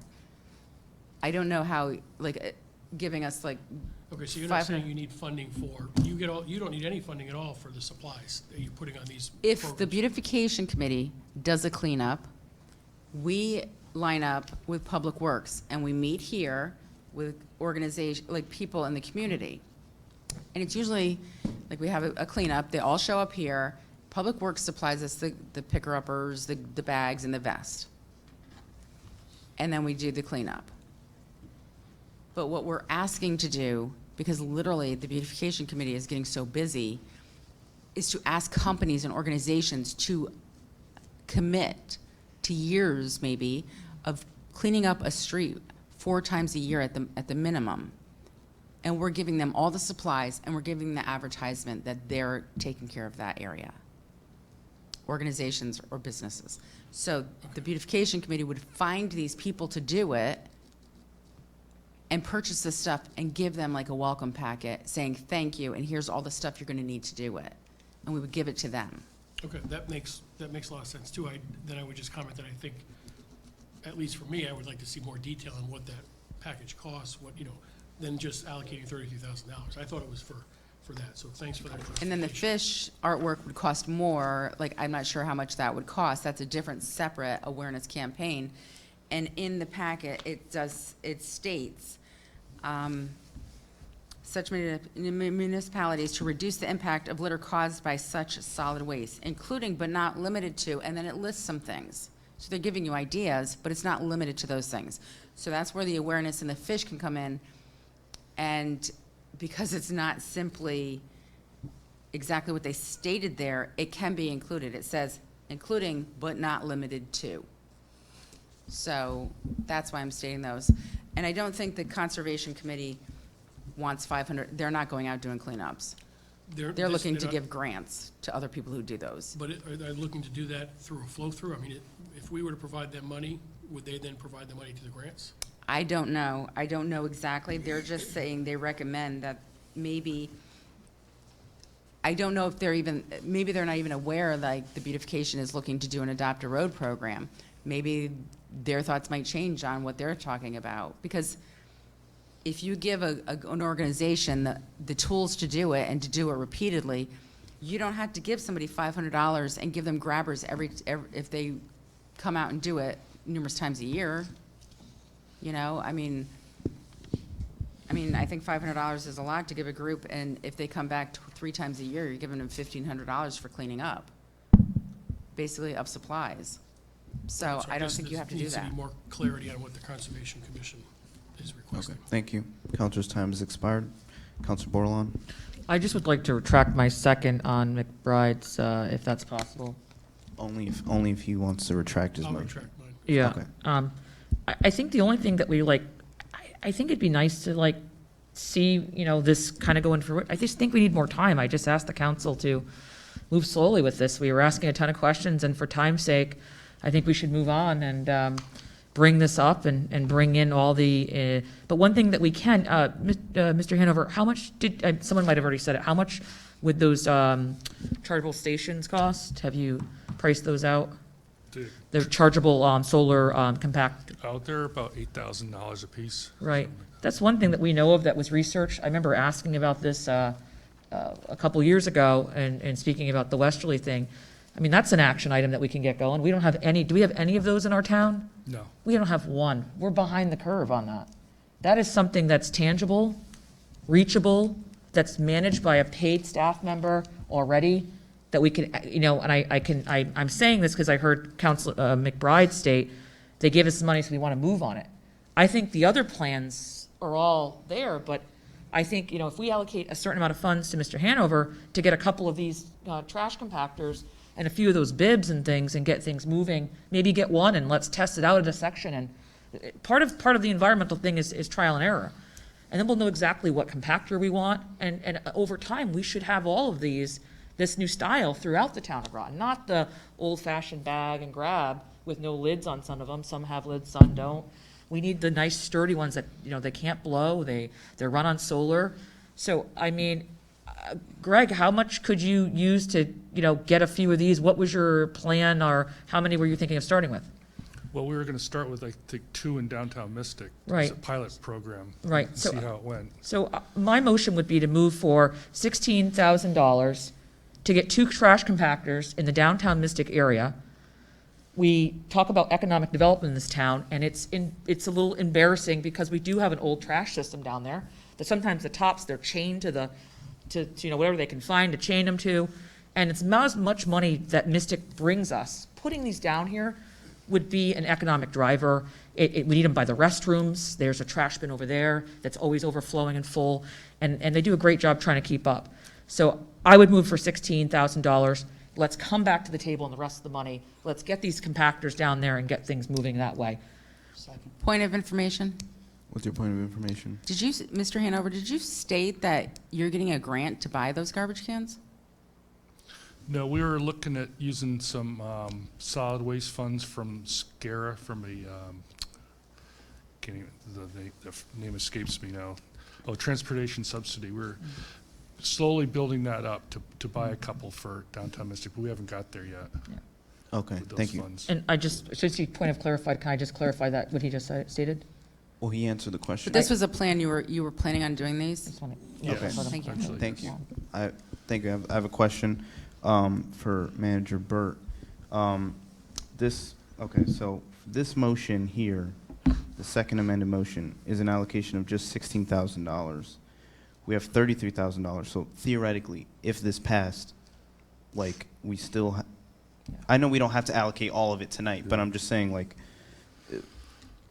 just the weird quirkiness of we passed the motion and we have to move on, or could we still allocate the rest of the? You can still do the rest of it. Okay, so we could have 2 passed motions on. Sure. Okay, all right.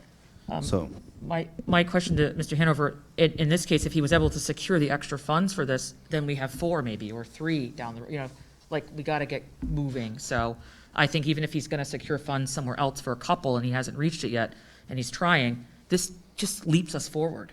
And it does, allow us to, I'm sorry, go ahead. I wondered how close how much money do you have towards it? Yeah, I don't. Okay. It's getting close. Is it getting close? Yeah, it would probably be sometime this summer. Right. There's just so many ideas out there. I wonder if you just want to top that off just a little bit to buy two to get it, see how it works. Right. And Right. because there's so many ideas floating here. Right, Wait, and hold on. I Just think. one second. Is there a second on this motion? Yeah, he's second. Okay. And- Moved by Bordelon, seconded by Westervelt. And I just think this gets us moving. And it's the funding. This is how it was generated, by litter. And the education can come, but let's start containing it now. And then if we get two more through the other fund at another point, that's even better, because Mystic probably could use two before you go over the bridge and two on the L shape down where Port-a-Call is in the bathroom, just visually thinking. I think personally 4 could go down downtown Mystic. So it wouldn't be a waste. And then from there, any of our town parks that we've accruing all this property, these would be great additions to those new parks and things that we have. Pequannock Plains would be another great location for one of these compacted trash cans, with all the sporting events and the water bottles and the Gatorades. I think this is a tangible item. I hope the council will support it. And it's not that I'm not in support of Councillor Franco's thing that she brought before us and everything else that was stated. I just think we need to collaborate and then be robust and move out with it outward. Thank you. Okay, so just for clarification, second amended motion, 16,000 for solar compactors. First amended motion is 33,000, it's half year. Storm drain filters and solar compactors, and half to the beautification committee. Main motion, the whole first year to beautification committee. Councillor Jones? Thank you, Mr. Mayor. So I'm a little concerned about these I don't have any real big problem with these solar trash compactors. It's just that this money is allocated to deal with the nip bottle issue, and trash compactors sitting in downtown Mystic, while it might be a good idea, that isn't where the nip bottles are, and they would just be picking up any and every piece of trash, pizza boxes, water bottles. They just become general trash collectors, where I think this money is really to be allocated for the nip bottle program. So, going in the drains, going beside the road seems to be where this money is intended to be going, to pick it up and deal with that problem. What Director Hanover is doing with the trash compactors is the general trash problem that we have, but it's not the solution for this problem. So I'm a little leery of, yes, while the trash compactors are nice, it isn't really intended to deal with, pizza boxes and water bottles and ice cream that are gonna end up in those Mystic trash compactors. I think it's better allocated to deal with the actual problem that the bill was intended to deal with. So I'm not in real favor of the trash compactors at this time for this particular problem, and more in favor of the other two options which are dealing with the real problem. Thank you. Councilor Bordelon? Thank you. To Councillor Jones, I can respect your response, but I think this is a diving board. I would love to see something like this at Eastern Point or at the parks. He's been trying to purchase them, and there are nip bottles downtown. I've been down there seeing them along the road. People are consuming them before going into bars because they're cheap. But I do think that having two down there, he's just trying to get a starting point, and that's a large population of people that are coming through, and it's right on a coast. And the goal is, saving our environment, and then trickling them out as we get the trial done into other areas that would be harder hit, like Eastern Point Beach, and other areas, with high traffic throughout our community. So I do think it's pertinent, but and once again, it's only 16,000 out of the possible 60,000. And I think the education and everything else, and supporting the GCA's approach and the education with the school, but we just don't have those numbers, and we don't have the capacity tonight to go over all of that. So that leaves a lot of funds. This just gets us moving and using those funds in a way that's going to support the community at large. So I think it's a great option. Councilor Franco? I'd just like to note that $16,000 is going to put 2 garbage cans in downtown Mystic. That does not help the community at large. Thank you.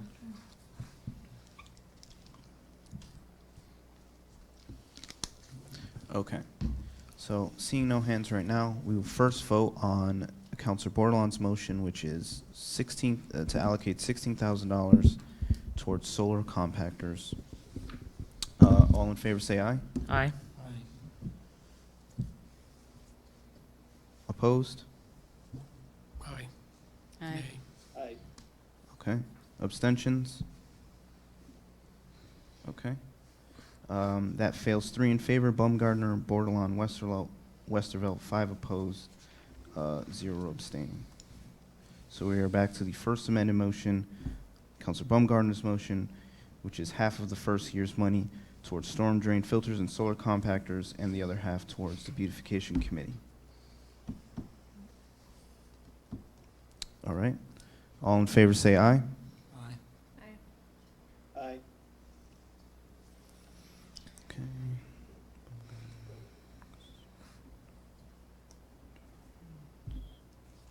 Opposed? Aye. No.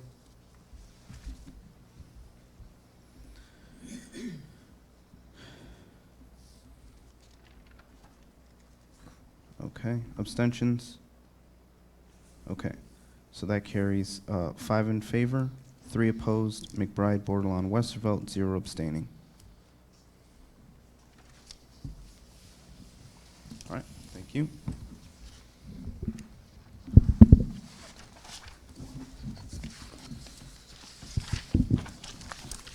So I just have a quick question. Will there be a chance for more outreach to talk about future funds, or?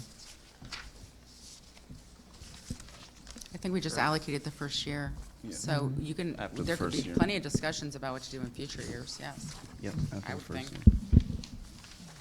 think. year. On to Navy honorary road name request, Crystal Lake Road. Actually, past 10 o'clock, need consensus for the council to continue with another agenda item.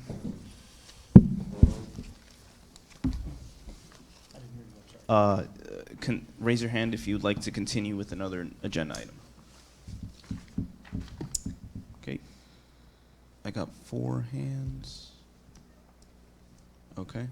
Not seeing consensus. I'll entertain a motion to adjourn. Motion to adjourn?